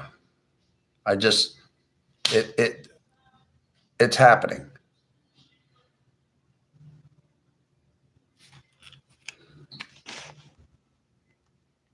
Ray Ann 232, yes. I'm doing well. This has been a very north of Chattanooga, Tennessee. Okay. I have an uncle. He's since deceased. He just passed away this last June. He taught me how to ride a bicycle.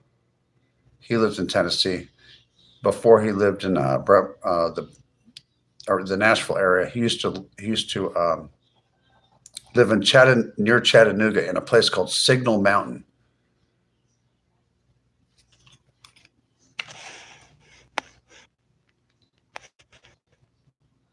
Yeah, I can't tell people when I'm going to go or how I'm going to go there, whether it's an airplane or a train or driving or how I'm going to. I will tell you one thing: from Charlotte to driving from Charlotte, North Carolina to Kansas City, Missouri takes between 24 hours to 28 hours, depending on traffic.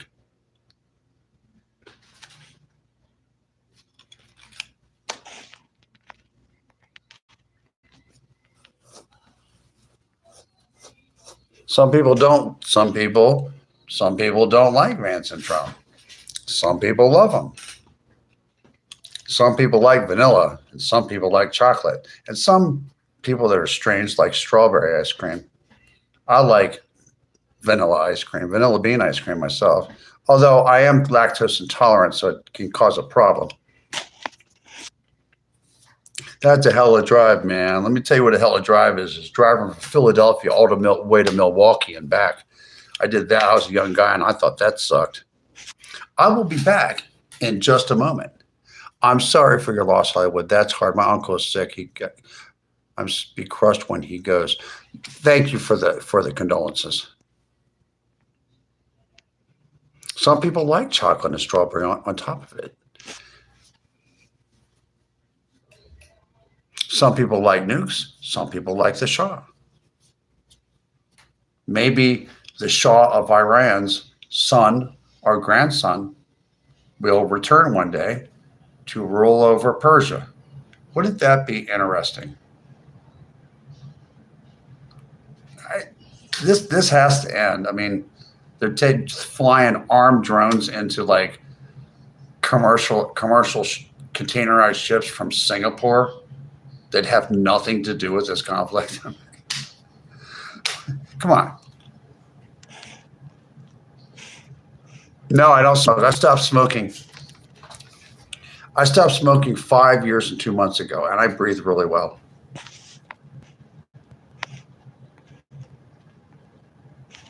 Cedarville, Tennessee for 10 years, moved back to Kentucky after my divorce. Tina Kennedy, 6458. I like visiting Kentucky. I do. Butter pecan ice cream is delicious at Barbie Joe 55. I know I kind of do look like Huey Lewis a little bit. There's a fire behind you. Really? That's good. Thank you, William McCollum. Thank you. Thank you all for coming, and thank you for subscribing to @Hollywoodland21. That's @Hollywoodland21. Hit the subscribe button. I do not charge to subscribe to @Hollywoodland21, my channel. It's free to subscribe.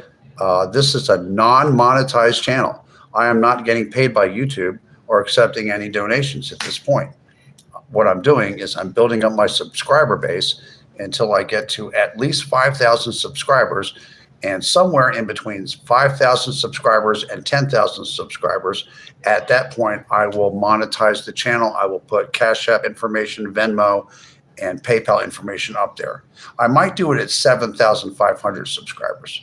I haven't made up my mind yet. I need to do a little bit more research.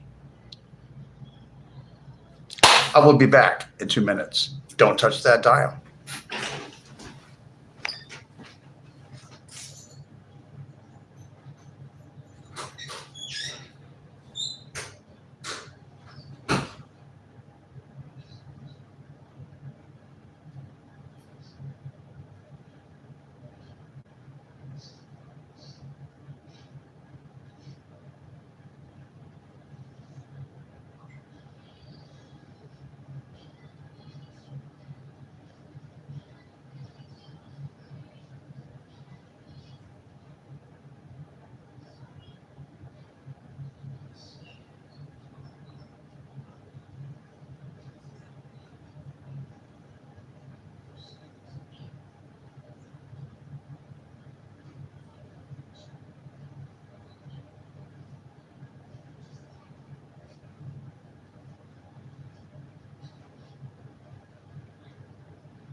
La la la la.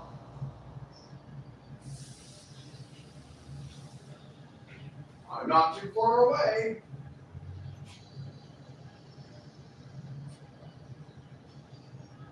I'll be around. I'm around. You never know when I'm going to come back. It might be in 5 seconds, and it might be in 1 minute and 29 seconds. You never know. Yes.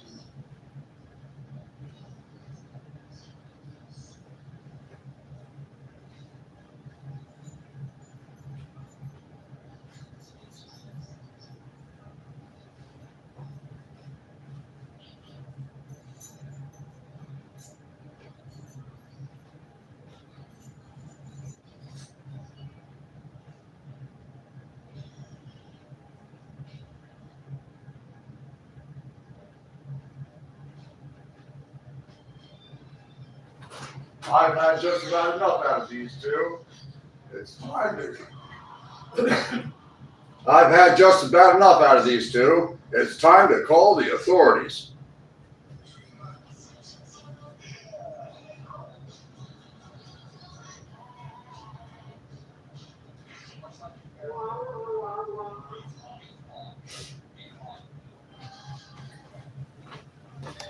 I better get this.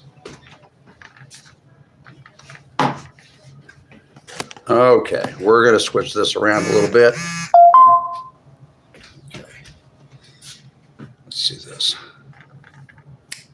Wake up. Let's make yourself a latte. You could use a latte. I bet you deserve it, don't you?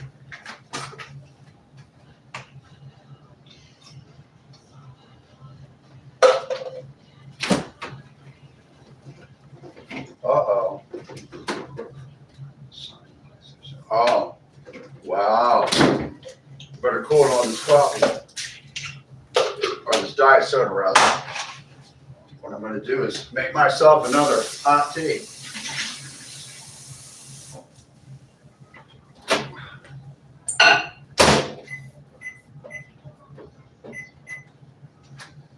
Oh, better button up my shirt a little bit, you know. That's not, well.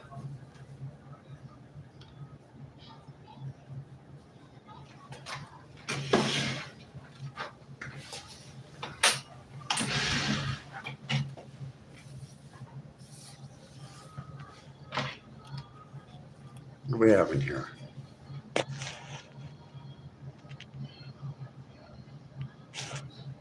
Has a fire extinguisher right there, ready to go. That's right. I was in a fire. I was in a place where we had a fire as a child, and I don't like fire. Did I ever stand in for Kurt Russell? No, I never did. Never did. Never got into acting. Oh, I have some flour over here too, in case there's a grease fire, but I don't use grease. She uses grease. I don't. I'm still, you know, this is ridiculous. I'll show you what I look like. Let's get this out of the way. So, this is my kitchen. I mean, there is.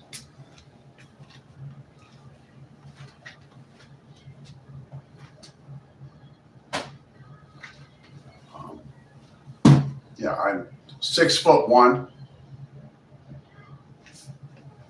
tall.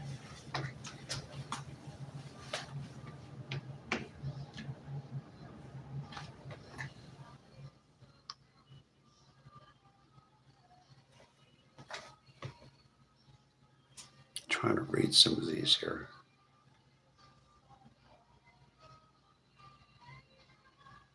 I'm what?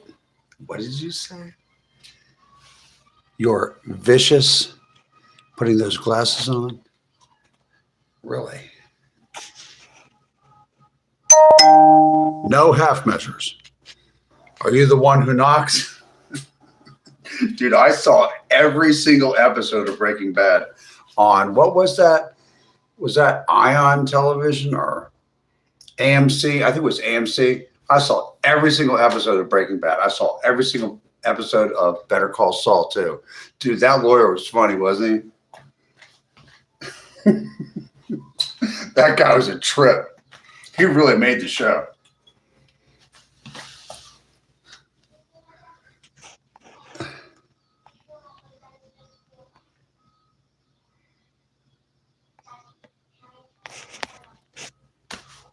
Half measures availed us nothing. Did you do your fourth step? I'll tell you what, I got cravings when I was like 6 months, 6.5 months off of Coke and weed and alcohol. And I used to drink like Old English and stuff like that. Yeah. and Colt 45s and stuff like that. I had the strongest cravings ever. 6.5 months. I opened up the Bible. I read John 3:16, and I said, Jesus, please, take these cravings to do coke and weed away from me and alcohol. And he took them away just like that when I asked him. It was all over. No more of that. No more of that stuff. Want to take a walk? Where do you want to go? Do you go somewhere else?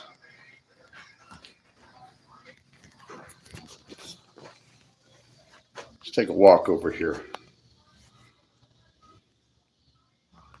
Let's take a walk.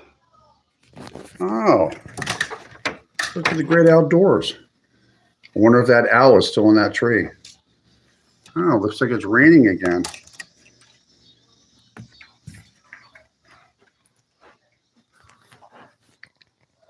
Look at that popcorn ceiling.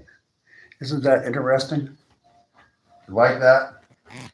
What about the floor? Like that fake wood on your kitchen floor? How do you like my shoes? You like my New Balance shoes? Aren't they cute?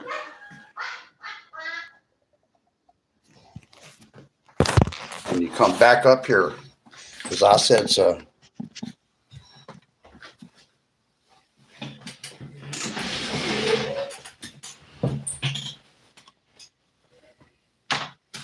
Just remember, before the cream sits out too long, you must whip it.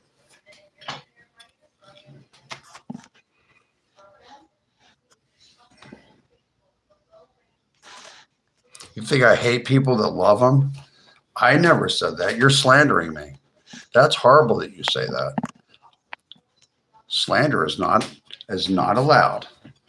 These are the things that you are not allowed on my channel. Number one, no anti-Semitic remarks, no anti-Semitism on my channel. Number two, no chatting things that are racially bigoted, or you're blocked forever also. Number three, no talking garbage and talking nasty about women or children, or I will block you forever. Number three, no character assassination of me or anybody else in the chat. If you can follow those simple rules, you can enjoy with the rest of which at one day in the future will be over 100,000 people. You can enjoy watching at Hollywoodland22, where you can hit the subscribe button and be part of our family. You see, it's a we thing. This is a we thing. This is not really my channel. It's your channel. It's whatever you want to talk about. I'll even talk about Michelle Obama. I'll talk about Donald Trump. I'll talk about anything. I don't like to talk about Iran that much, but you could talk about whatever you want. You could talk shit about Karen Bass, that card-carrying communist. I don't care. Why do I look like a vampire? I do not know.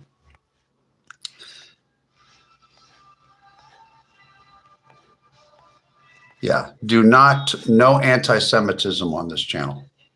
Not allowed. You will be blocked forever.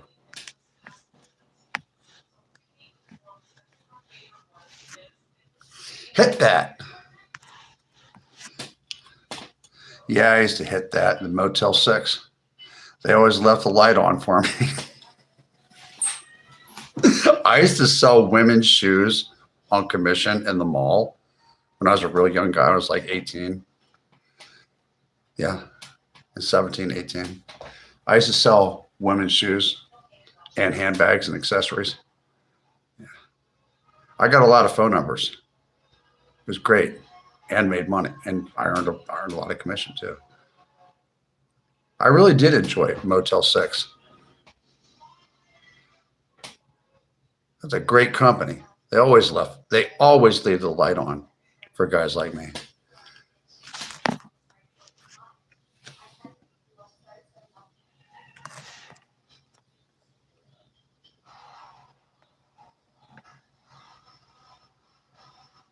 People who leave negative comments are having severe problems. Well, yeah, possibly. Some people that leave negative comments might be multimillionaires that have absolutely no financial problems whatsoever, and they might have a very loving wife that takes care of them every night, and they might just like being a dick. But they wouldn't say those things to me in person, not at 2 o'clock in the morning out in the parking lot behind a bar or something like that. They definitely wouldn't talk to me like that then. They would be urinating themselves. They would not talk to me that way. You know, social media is the last place, social media is really the last frontier for bad behavior and cowardice behavior, isn't it? It's going out of style, the bad behavior. That's not in vogue anymore.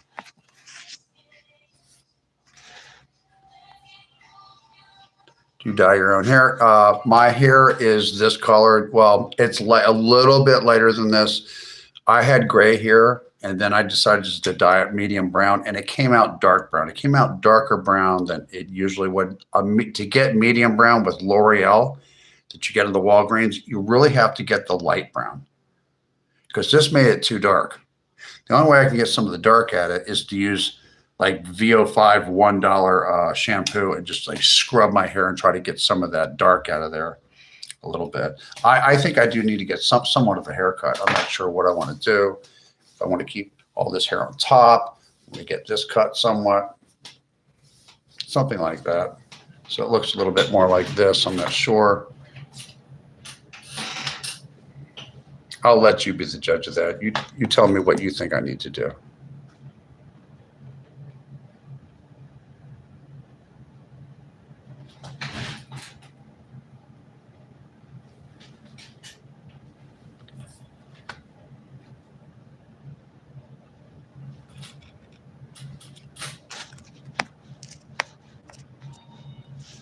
It beats boredom. Yes, I've been to Reseda Boulevard many times. I know all about Reseda Boulevard. Do you live off of Reseda Boulevard? What part of Reseda Boulevard? Over near, not too far from the Northridge Hospital, or do you live down there near downtown, where they got the pawn shops and the beauty school and all that stuff down there? I prefer Reseda to Canoga Park myself, but Canoga Park's okay. Ronnie and Lisa, you guys need to hook up. Yeah, they do. Don't cut it.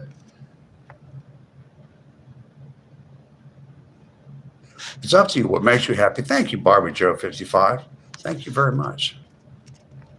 The only problem I have is journalists are coming up to people and filming people, and when they don't want to be fined, I don't think it's right, and I'm sorry if I said something to offend you, sir. I don't remember you. I didn't see you saying something to offend me. Maybe I should go look. Maybe you did offend me. I don't know.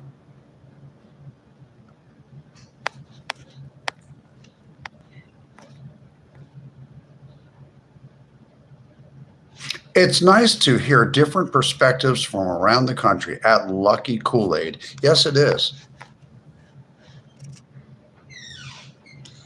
Lucky Kool-Aid says, yeah, I believe the internet can be very addicting. I was addicted to it when it first came out. And then I got away from it.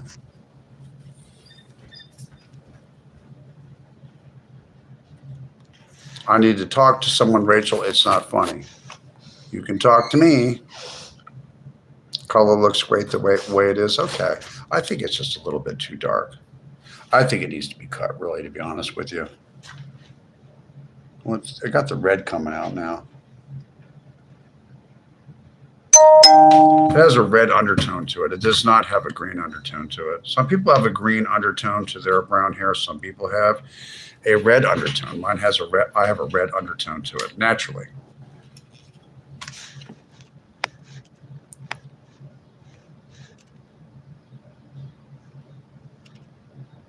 Oh, I like Big Bear. Jeremy Wilhelm 3998. I really do like that area. North Carolina, a lot of like Raleigh and Charlotte has a similar climate to like Oroville, Chico, California, or maybe Ukiah or Clear Lake, like way up in the northern part of California, going closer to the Oregon border. I noticed that. It's actually kind of pleasant weather here.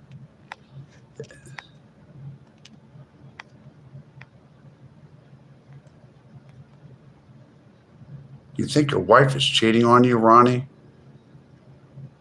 Lindauer? Sorry to hear that. You love it like it is?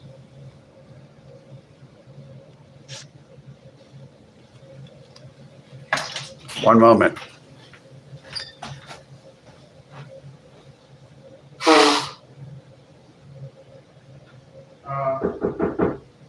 I need to come in and get my medicine.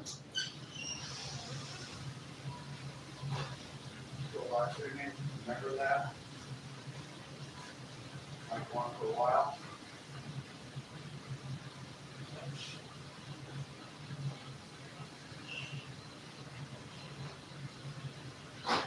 Thank you.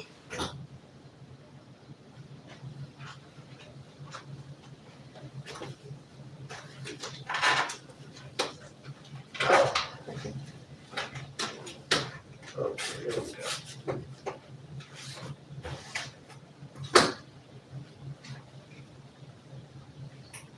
I'm around.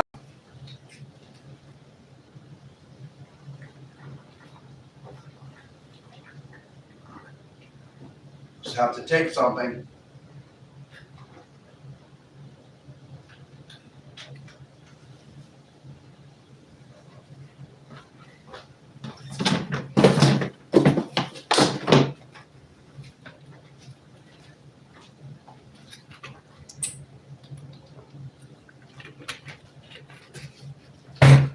Got that solved.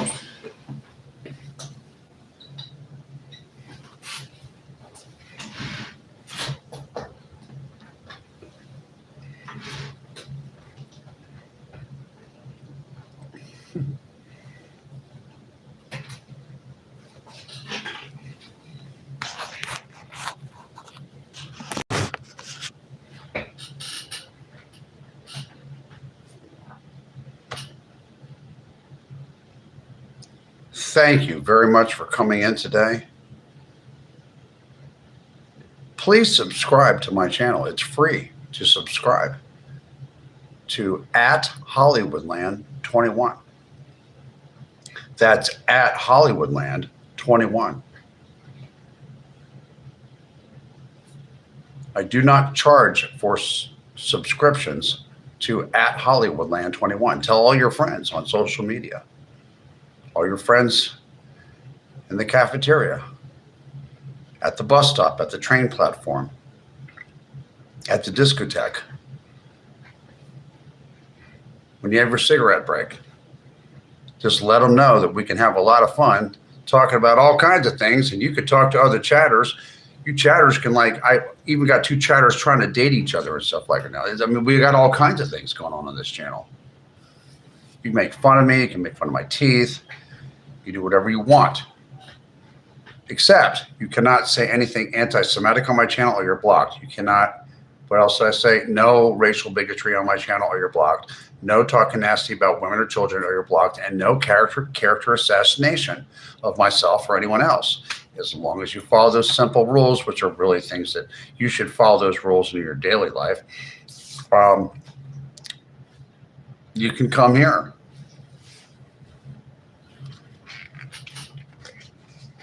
And if you're a troll that's a silly troll, I like silly trolls. I think silly trolls are cool. If you're a troll that's coming in here and it's going to make a threat towards me, I just want to let you know that I am armed. And I can street fight. I can guarantee you that. I don't like to. I try to stay out of trouble.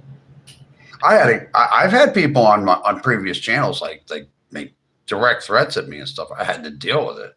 I was like, God, I'm like, did you hate me that much? But what did I do to you? I'm just sitting here drinking what is this? Well, this is Sunkist pineapple drink, but it's in a Powerade Zero bottle here.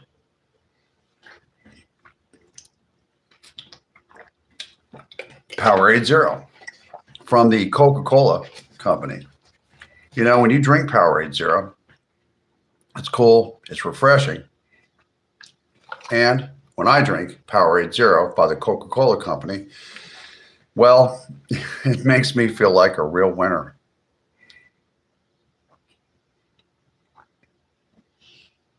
Winning. A winner, I says.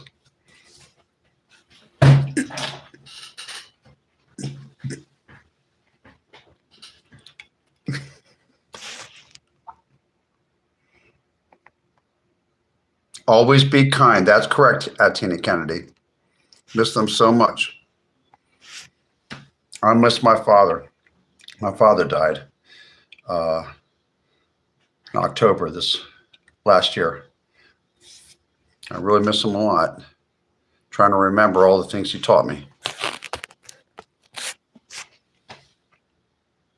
Sir Reginald Blomquist III, men are expected to defend themselves, women, and children. That is correct. That's the way I was raised. You know, there's mostly good men in the United States of America. And I'm certain over in the UK too.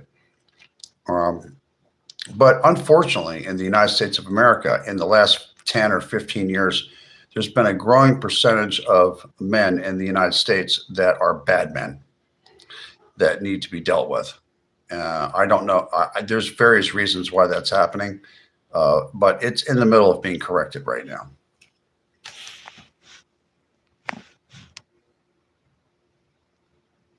Olive oil, no lard. I will use olive oil from time to time. I'm not a lard person.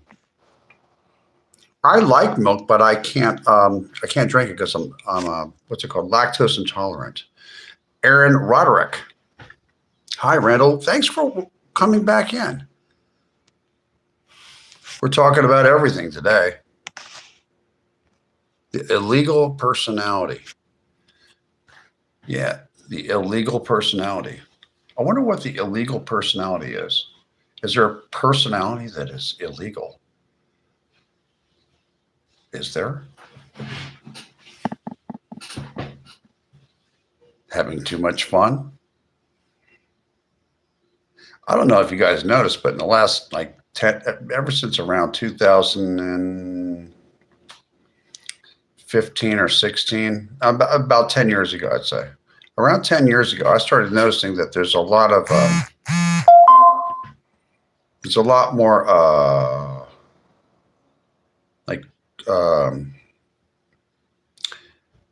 just bad behavior and just there's some criminal activity that it used to be that the vast majority of criminal activity, violent criminals, would be in the bigger cities or the medium-sized cities and in the poor part of town. That was where most of the violent crime was.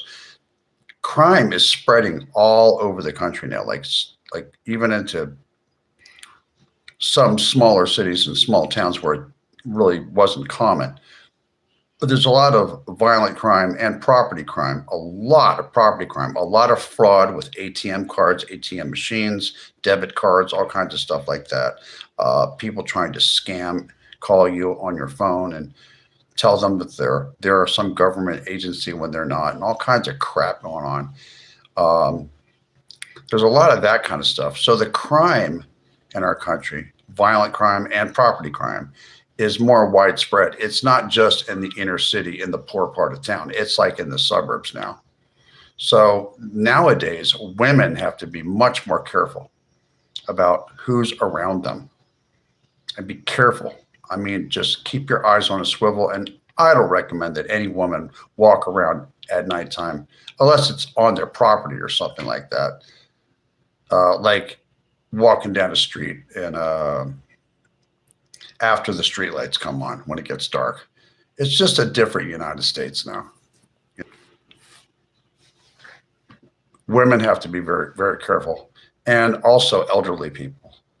But, you know, this crime that spread out into the suburbs and the small towns, it's being corrected as I speak. I'm glad that that's happening. I'm keeping on top of it. I read about it. Some places are having bigger problems than others. There's some good news. St. Louis is getting safer. Kansas City has gotten safer. Chicago has actually statistically gotten safer. Philadelphia has gotten safer. You know what's not safe is Atlanta and Charlotte have crime problems. Atlanta, Macon, Georgia, the Charlotte metropolitan area has increased property and violent crime. They have some problems in Florida, in the Orlando area and Jacksonville. Houston's got some serious crime problems. Albuquerque does. I was reading about this. I was like surprised at some of the places that have like really high crime problems, like Anchorage, Alaska, and stuff like that. Albuquerque, New Mexico, Oklahoma City, Oklahoma, Tulsa, Oklahoma. But it's funny that you go up to like Topeka, Kansas, and it's like really nice. You know, they have like that people, the different counties report to the federal government, to the FBI about what crimes occurred in their county and city and stuff like that. They report them. And I just looked at the latest reports, and I know where the safer regions of the country are and where the safer cities are. And they even got it down to zip code. They said that 3 of the most dangerous zip codes in the entire United States are in Clark County, Nevada, in the city of Las Vegas. Can you believe that? Mm-hmm. Yeah. I did not know that. Just something I found out.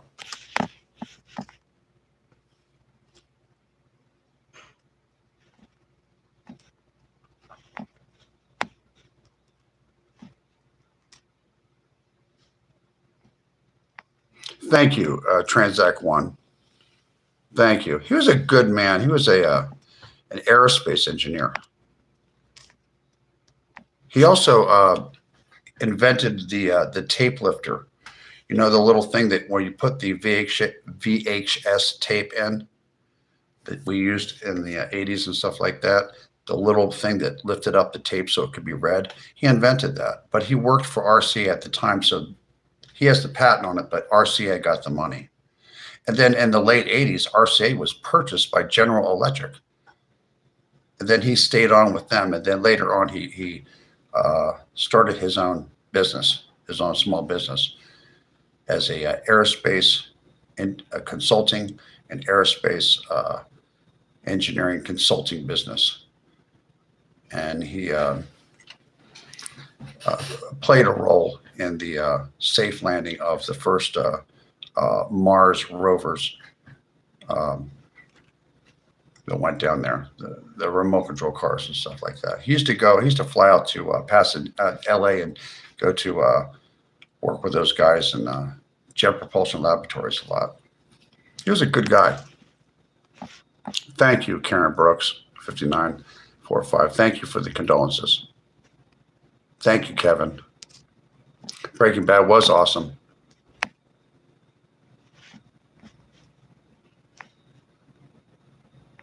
Hey, Philly boy. You know I'm from Philly, right? I remember when Kensington wasn't like what you see on YouTube now. Oh, they got rid of some of those guys. But the Kensington section of Philly was not always like what you see on YouTube now. It's just Kensington's basically just an Irish Catholic poor white neighborhood. That's all it is. That's all it was. That and Fishtown. At least East Kensington was that, and some Polish people too. That's all it was. At Jeremy Wilhelm, 3998. You actually look like a movie star, brother. Really? Maybe you're right. Maybe I do look like a movie star.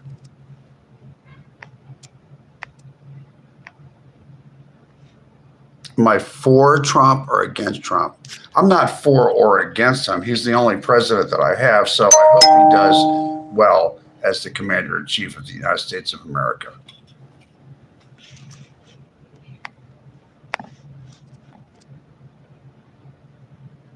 I'm for Donald Trump doing a good job as the president. I want him to do a good job. I don't want him to do a bad job. I'm not a MAGA person.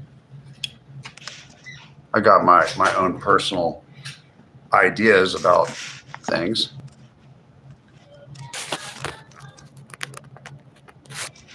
Matthew Modine. Really?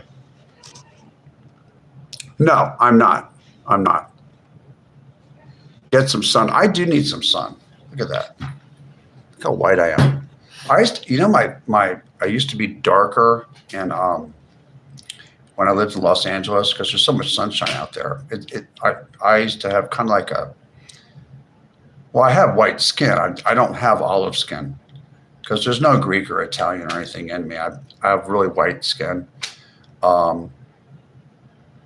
I'm Nordic, I'm German and English. But I had like more of a tan when I was in Los Angeles because there's just sun all the time, even in the wintertime.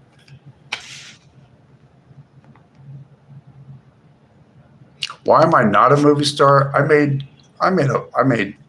out well doing other things for a living. Direct sales, selling vinyl siding tools. Amy Craig, you thought so? Well, thank you for the compliment. They get into your Karen Brooks and they get into your bank account too. Yes, they do.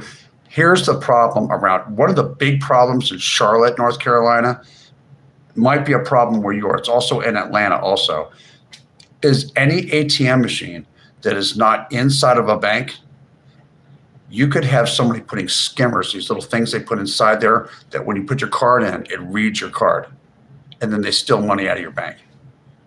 Yeah, it's a big problem in Charlotte, Raleigh metropolitan area, and a huge problem in Atlanta. Crime in general in Atlanta is off the chain. The whole Atlanta metropolitan area has a high crime rate, but Charlotte does too. A lot of people don't know that. I would not recommend moving to the Charlotte area. I'm on my way out. Also at the gas pumps where you use your debit card, don't use your debit card. Go inside. I recommend going inside to pay for your gasoline. These guys can read the information off your card. They put the skimmer in the ATM and then they read it off of a laptop in the car. They're sitting outside with a Bluetooth and the laptop. I had a police officer explain to me what they're doing. So stealing people's debit card numbers, it could happen at a cash register. It probably won't at a cash register at a major grocery store. But I would recommend, there's these special wallets you can get at the Walmart. RFID. Somebody tell me what they are. They're a special kind of wallet you can get for about $10 or $15, or like a little pouch that you can get that keeps your card from being scanned by anybody taking some machine and trying to scan your card from that you don't even know what's going on when you're out in public. They have those things too. People taking these machines and scanning your card and stealing your bank account information. But there's these little wallets that you can get at Walmart, and they have some kind of material in them that keeps that from happening. And I don't know if it's called a RFID or what it's called. Does anyone know what it's called? I'm security man and internet. Any problem you have, sir, I fix it for you. Okay, Transact One. Thank you. Thank you. Transact One. What are those little pouches, like little mini wallets that people can put their debit cards in so that somebody cannot come by and scan it and steal your bank information? They're called something. I thought it was called a RDIF or an RFID wallet or something like that. I can't remember what it's called. Somebody knows what it's called.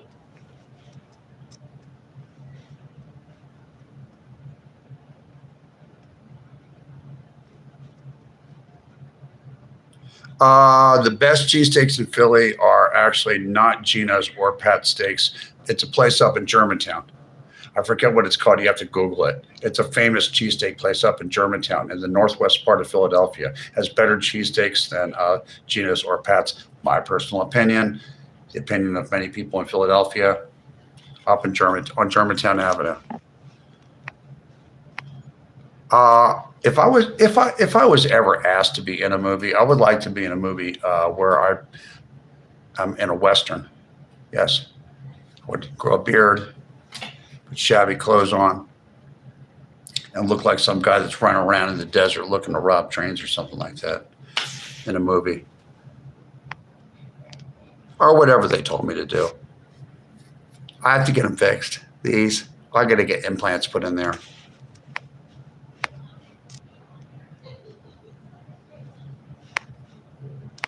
I got to find out what those special wallets are.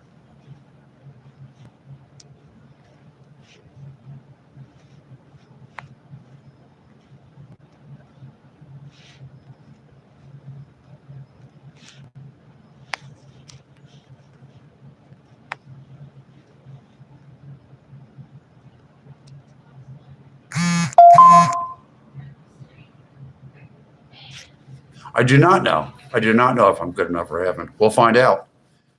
I do believe that Jesus Christ is my Lord and Savior. Ever lied or stolen? When I was a little kid, I lied and I got my hand smacked.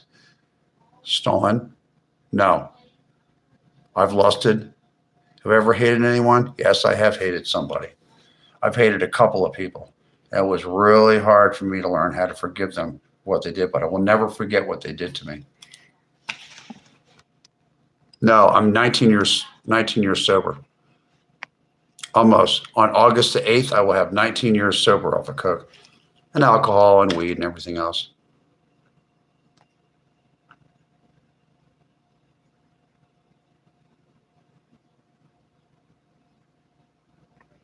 Dale Earnhardt Sr., you live in this town. Where did he live? Did he live around Lake Norman or something? Or Cornelius or Huntersville? Or did he live out in Hickory or something like that? I don't know. You mean Dale Hurt? I don't really know. You haven't got scammed yet? Good. Radio frequency identification. RFID, is it called? Aaron Roderick? RFID, yeah, they're a special kind of wallet you can get in the Walmart. You can get them on Amazon. They're all over the place.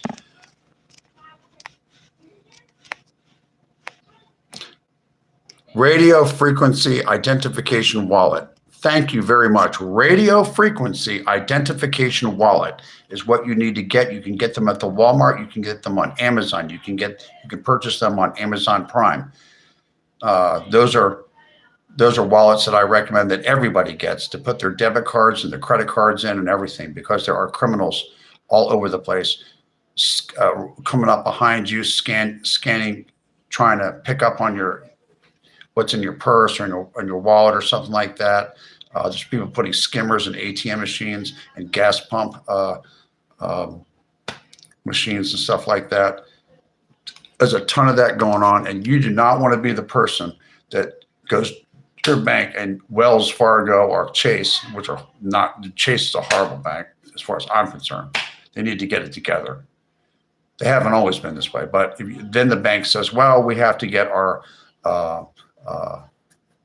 team together to investigate what happened and blah, blah, blah, blah, blah. And you'll say, I never made those charges. And then they stole money out of your bank account. And then you have to wait like about 6 months to get your $700 back. Would you like that to happen to you? You don't want that to happen to you. Get the radio frequency identification wallet at a Walmart near you or on Amazon, or if you have Amazon Prime, either one, go get them. It's an investment. It's almost a you have to have it nowadays.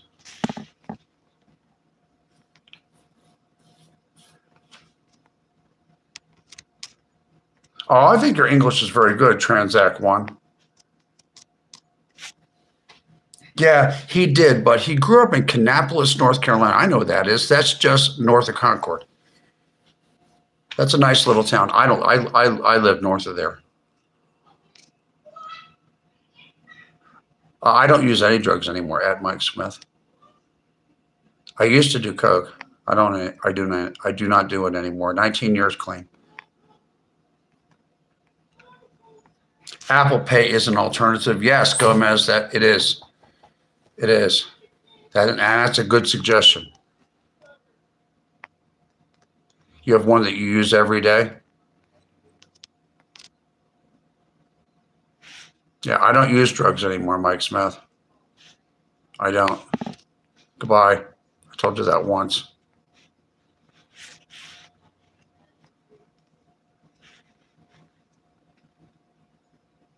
Mooresville, North Carolina. Okay.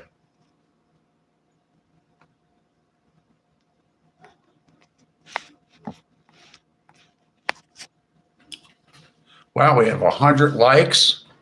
That's wonderful. I just have a little bit of gray on the sides. What are these comments about my hair?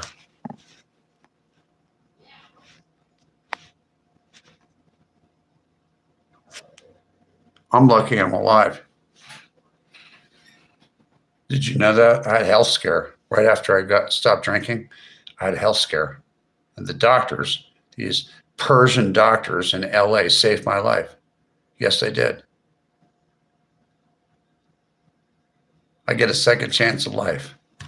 Isn't that wonderful?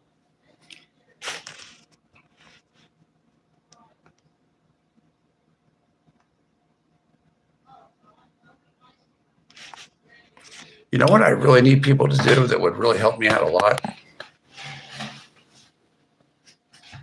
If you could go type in at Hollywoodland21, that's at Hollywoodland21.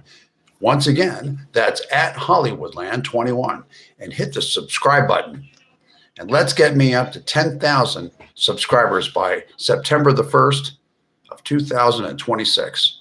I know that we can do it together as a family. We are a little family here. This is a non-monetized channel. I made a decision when I started this channel to not monetize my channel because I don't need money from you guys.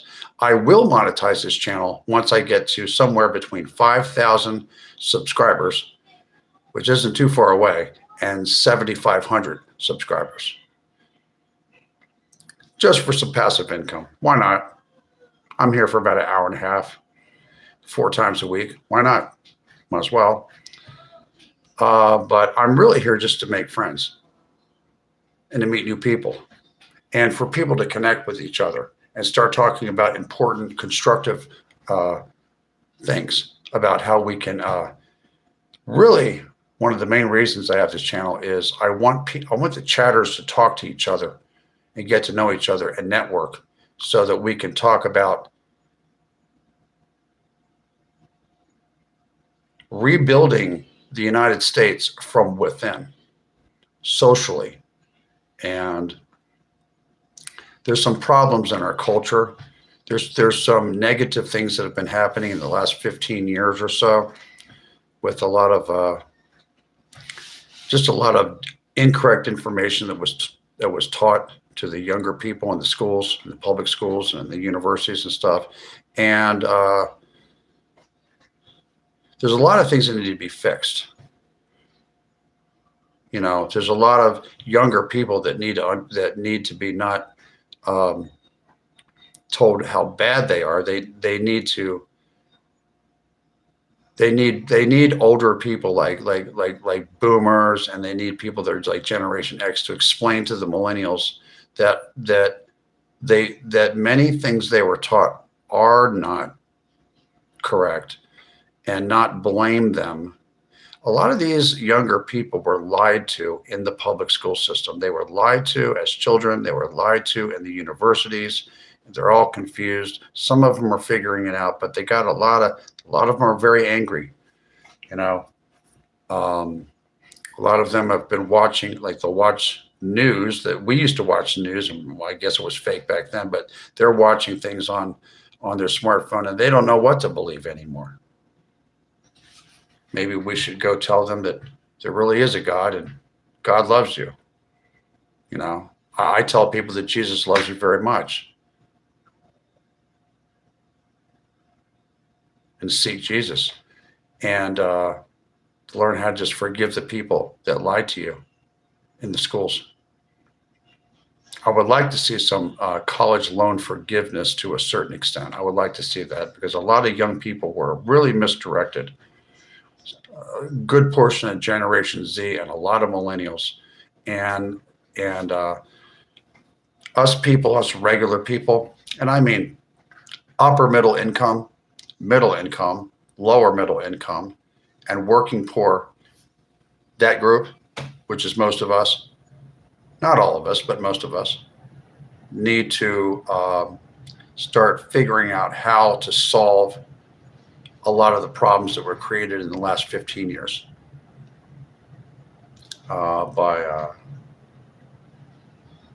there's something wrong in society. There's a lot of I just went through like 10 or 15 years of having no shame is in vogue. It's never been in vogue. To not have any shame at all has never been in vogue. I don't know why it became in vogue.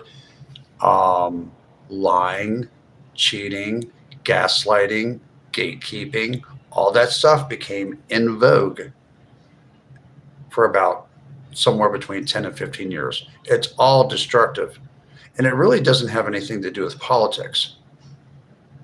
And that needs to be undone. Laughing at people for a while was in vogue amongst some younger people. It's never been hip, slick, or cool to laugh at other people. I laughed with people when I was growing up, when I was a young person. This isn't some grumpy old man thing. There's some very destructive things that were taught to a lot of people via the public school system and things they learned off the internet by some bad people that were misdirecting them, and at the university level in the last 10 or 15 years. And that needs to be corrected.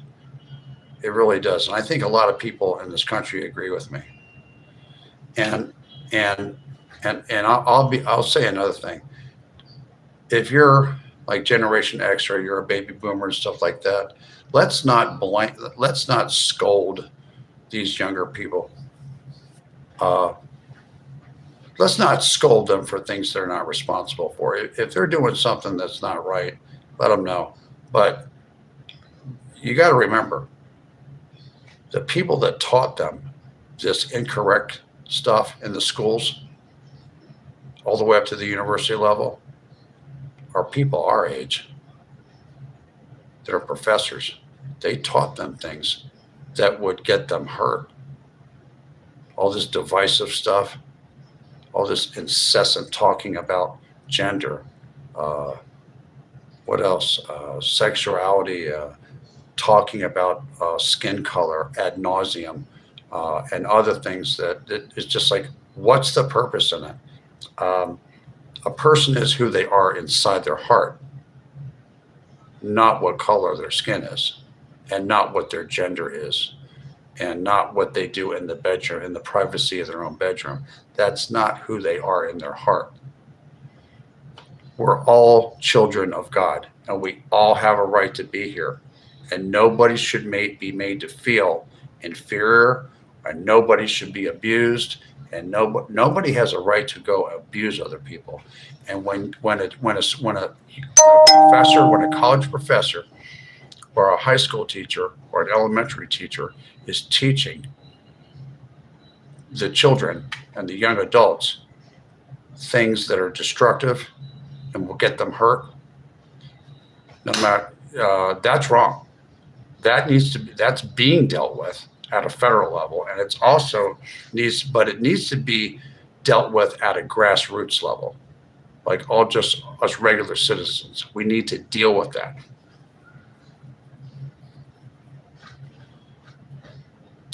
There's a lot of young people that grew up in single parent households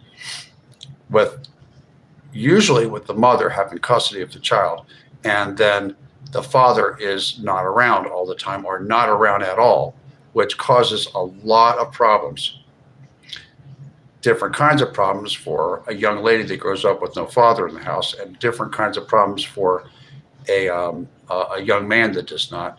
have a father in the house. I think even bigger problems for a young man that grows up with no male figure in the house to teach him how to be a man and stuff like that. It causes huge problems in society that affect everybody.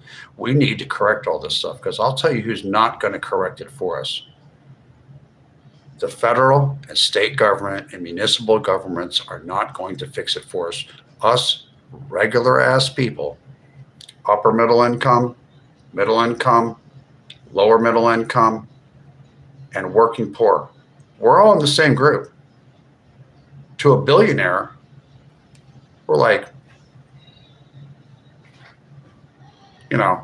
we're just like worker bees. Like, they don't care if our families fall apart.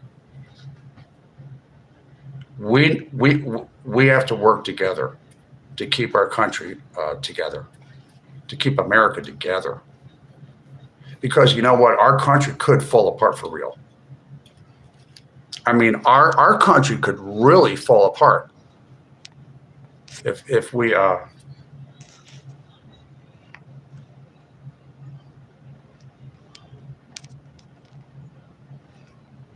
fuck off. Fuck off.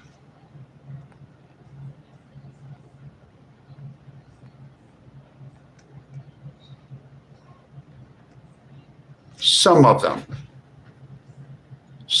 Chuck. Some of them. Not all of them. A lot of younger people are living with their parents and helping their parents pay the household bills and stuff because it makes economic sense. Yes, some are, and they're mouthing off to their mother, not helping out with the bills, and they're 30 years old and they're a man, they won't work. Yeah, there's cases like that, I'm sure. But a lot of younger people, that I believe the majority of them that are still living at home, are living there because apartments are $1,600 a month for a one-bedroom apartment in Van Nuys, California. It's ridiculous. They can't come up with that kind of money.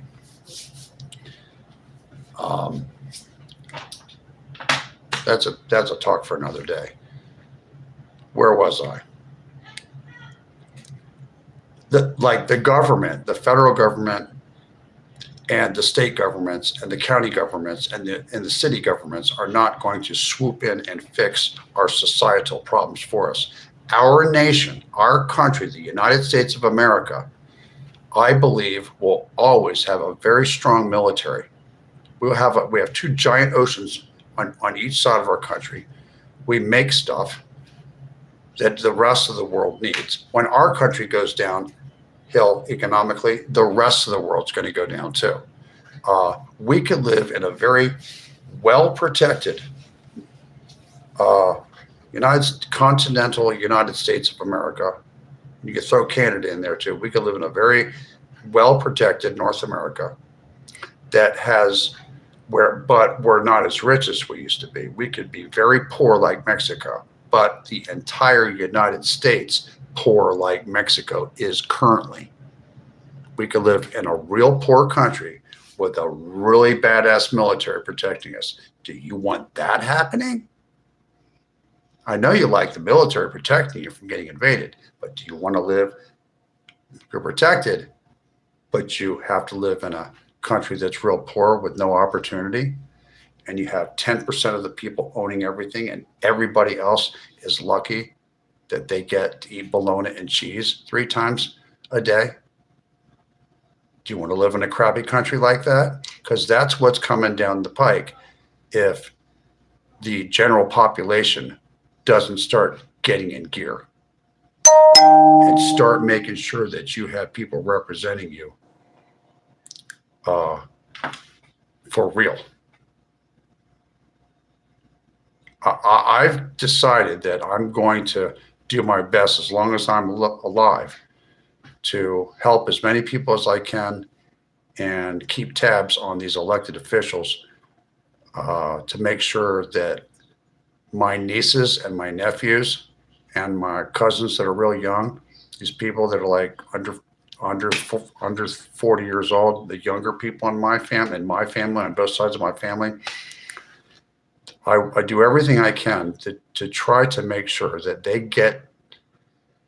they will get to live in a United States that I was so privileged to grow up in. and to live as most of my adult life in a healthy, economically healthy United States, where you could actually choose to pursue happiness if you wanted to. I don't want our country to fall apart into pieces. I really don't. Because there are countries like that. Mexico is just one example. I don't want it to be like that. Government's not going to fix it for you. I mean, they could do some things. I mean, the government can they can protect, they can with the military. But it's really up to us what kind of a country we want. Most of us are upper middle income down to poor. It's our country. What are we going to do about it?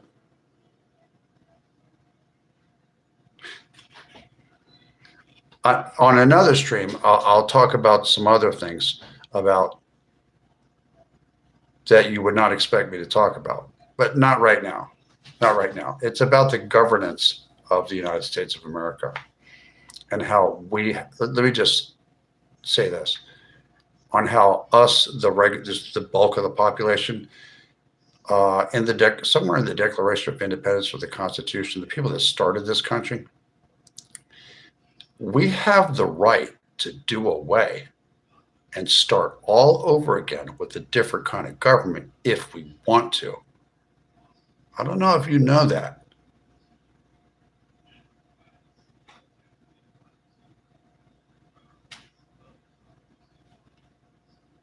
That's an option. It's always been an option.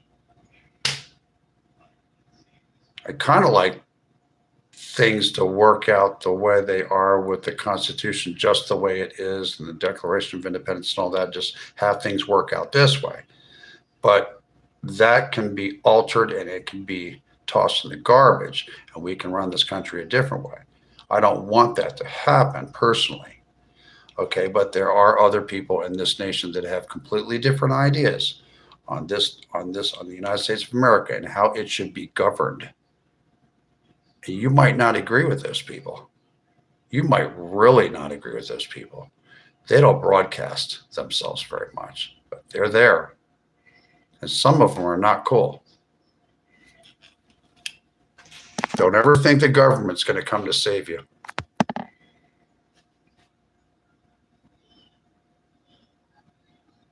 Just going into Karen Brooks said, she is just going to go to the first grade this year. I just wonder what the world will be like when she gets to be our age. I am praying to Jesus that the country is going to be healthy. We're still going to have a United States Constitution that's pretty much the way it is right now. And our Bill of Rights, which is really the first part of the Constitution. And that we're going to have a nation that has some semblance of law and order, so that people are on an even playing field somewhat. I know everybody gets dealt a different deck of cards at birth, but at least we have an opportunity to have somewhat of a decent life with air conditioning and heating and everything else.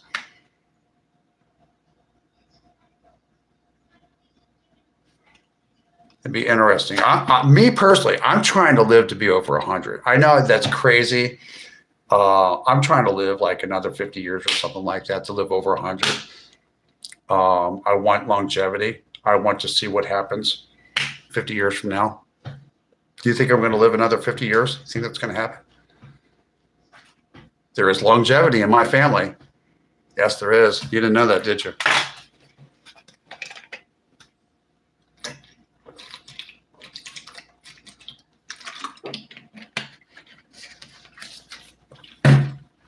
Maybe I'll live to be 99 like Betty White or Jiminy Cricket. Remember Jiminy Cricket from the safety videos? What do you say? I'm no fool, no siree. I want to live to be 103. I play safe for you and me because I'm no fool. Remember those safety videos? Yeah, I want to live to be 103. 43 people on my stream. You know what's really important for everyone to remember is to go type in at Hollywoodland22. Oh, sorry, incorrect. At Hollywoodland21. That's at Hollywoodland21. One word. That's how you subscribe to my channel, and hit the subscribe button. Let's get me to 10,000 subscribers by, you got it, September the 1st of 2026.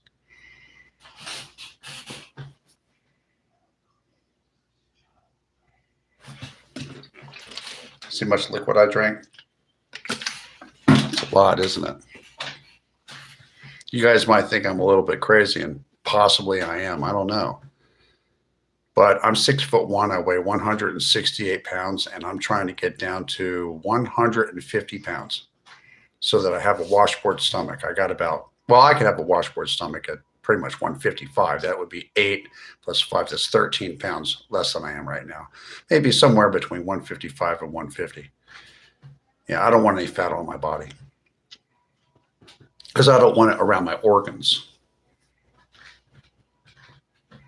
I want to be really healthy and live to be over 100 years old. Do you think I'm going to make it? What do you people think? You think I'm going to live to be over 100? That's another 50 years. I think I can do it. I'm not going to tell you how old I am. You think I can do that? You know what the mortality rate in this country is in the United States is 74 for men and 76 for women. I want you to think about that if you're 44 years old or 43 years old. You're well past the expected life halfway point of life expectancy for women or men if you're 43 years old. Keep it clean. My youngest great niece is 6 years old. I remember being 6 years old. I had a blast when I was 6 years old. We used to make tie-dye T-shirts. Those hippie teachers made us make tie-dye T-shirts out in the parking lot near the jungle gym. It was really funny. Greetings from Scotland. Welcome in from Scotland. I got a little bit of Scottish in me. Well, Alexander Risen 3486. I'll have something to say about that. Not on my watch.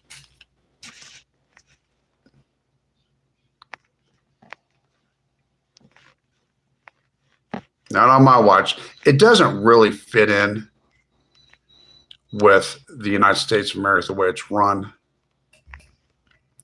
It doesn't. I'm not saying that people that are Islam are, you see people make generalizations about Islam, say, oh, they're a bunch of crazy people. Well, evidently they are not. Correct me if I'm wrong, but Saudi Arabia is almost entirely Islamic country, right? They seem to have it together. What's the deal with Yemen? I'm sure every religion has extremists in it. Isn't that right?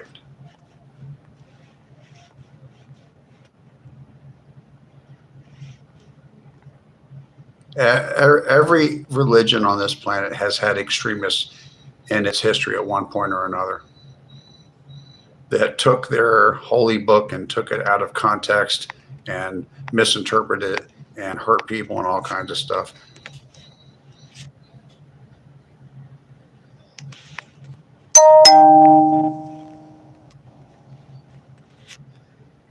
We sprint in person, yes, we do.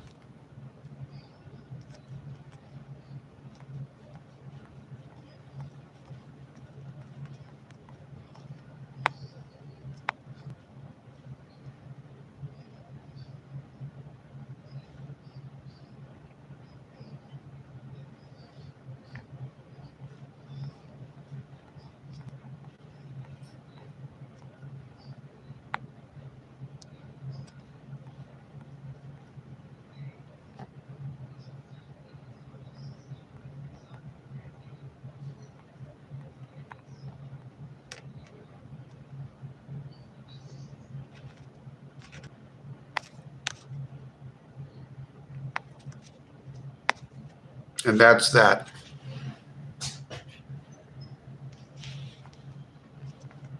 I just solved a problem.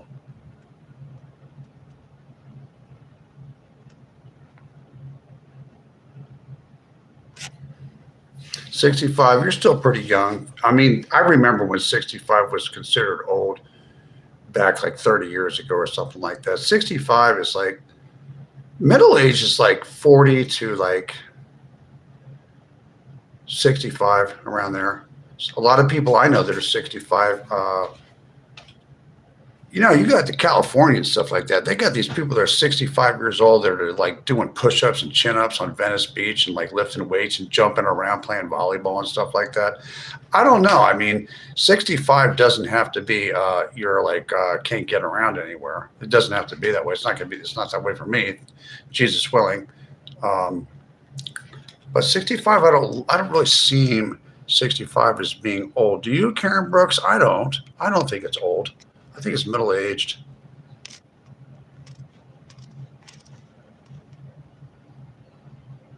Yeah, 53. I guess it's a good age. It's middle-aged.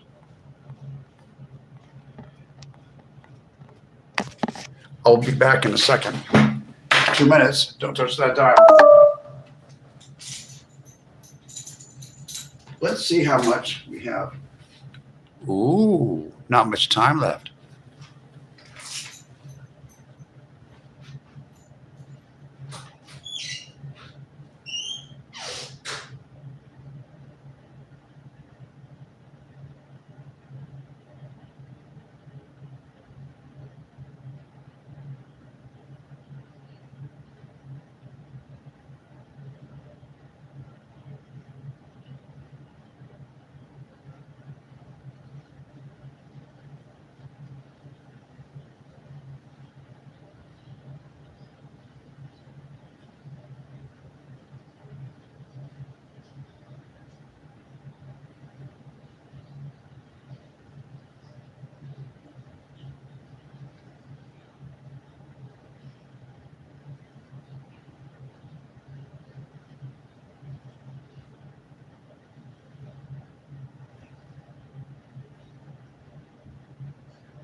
Well, guess what? It's been real fun talking to everybody here. It is 9/11.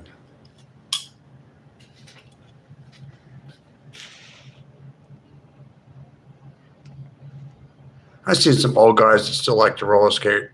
Age is just a number. Yeah, in many respects, it is just a number, isn't it? Good night. It's been real. Take care. See you real soon. Thanks for coming in, Rachel, M603. No, I did not.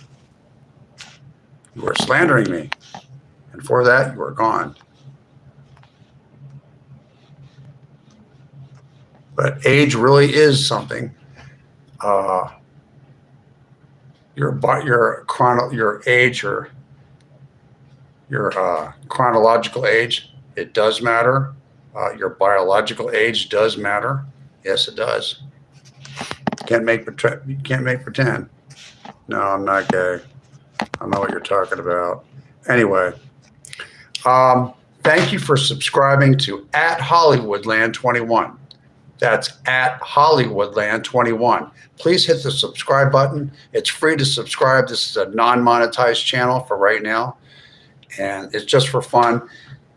And thanks for becoming part of my family here at @Hollywoodland21. It is 9:12 now, at 9:12 Eastern Standard Time. I live stream @Hollywoodland21. I live stream Thursdays, Fridays, Saturdays, and Sundays from 6 p.m. until whenever Eastern Standard Time. That's New York City time. even though I'm in Charlotte area. You guys have a good night, and thanks for coming in. You're beautiful, all of you.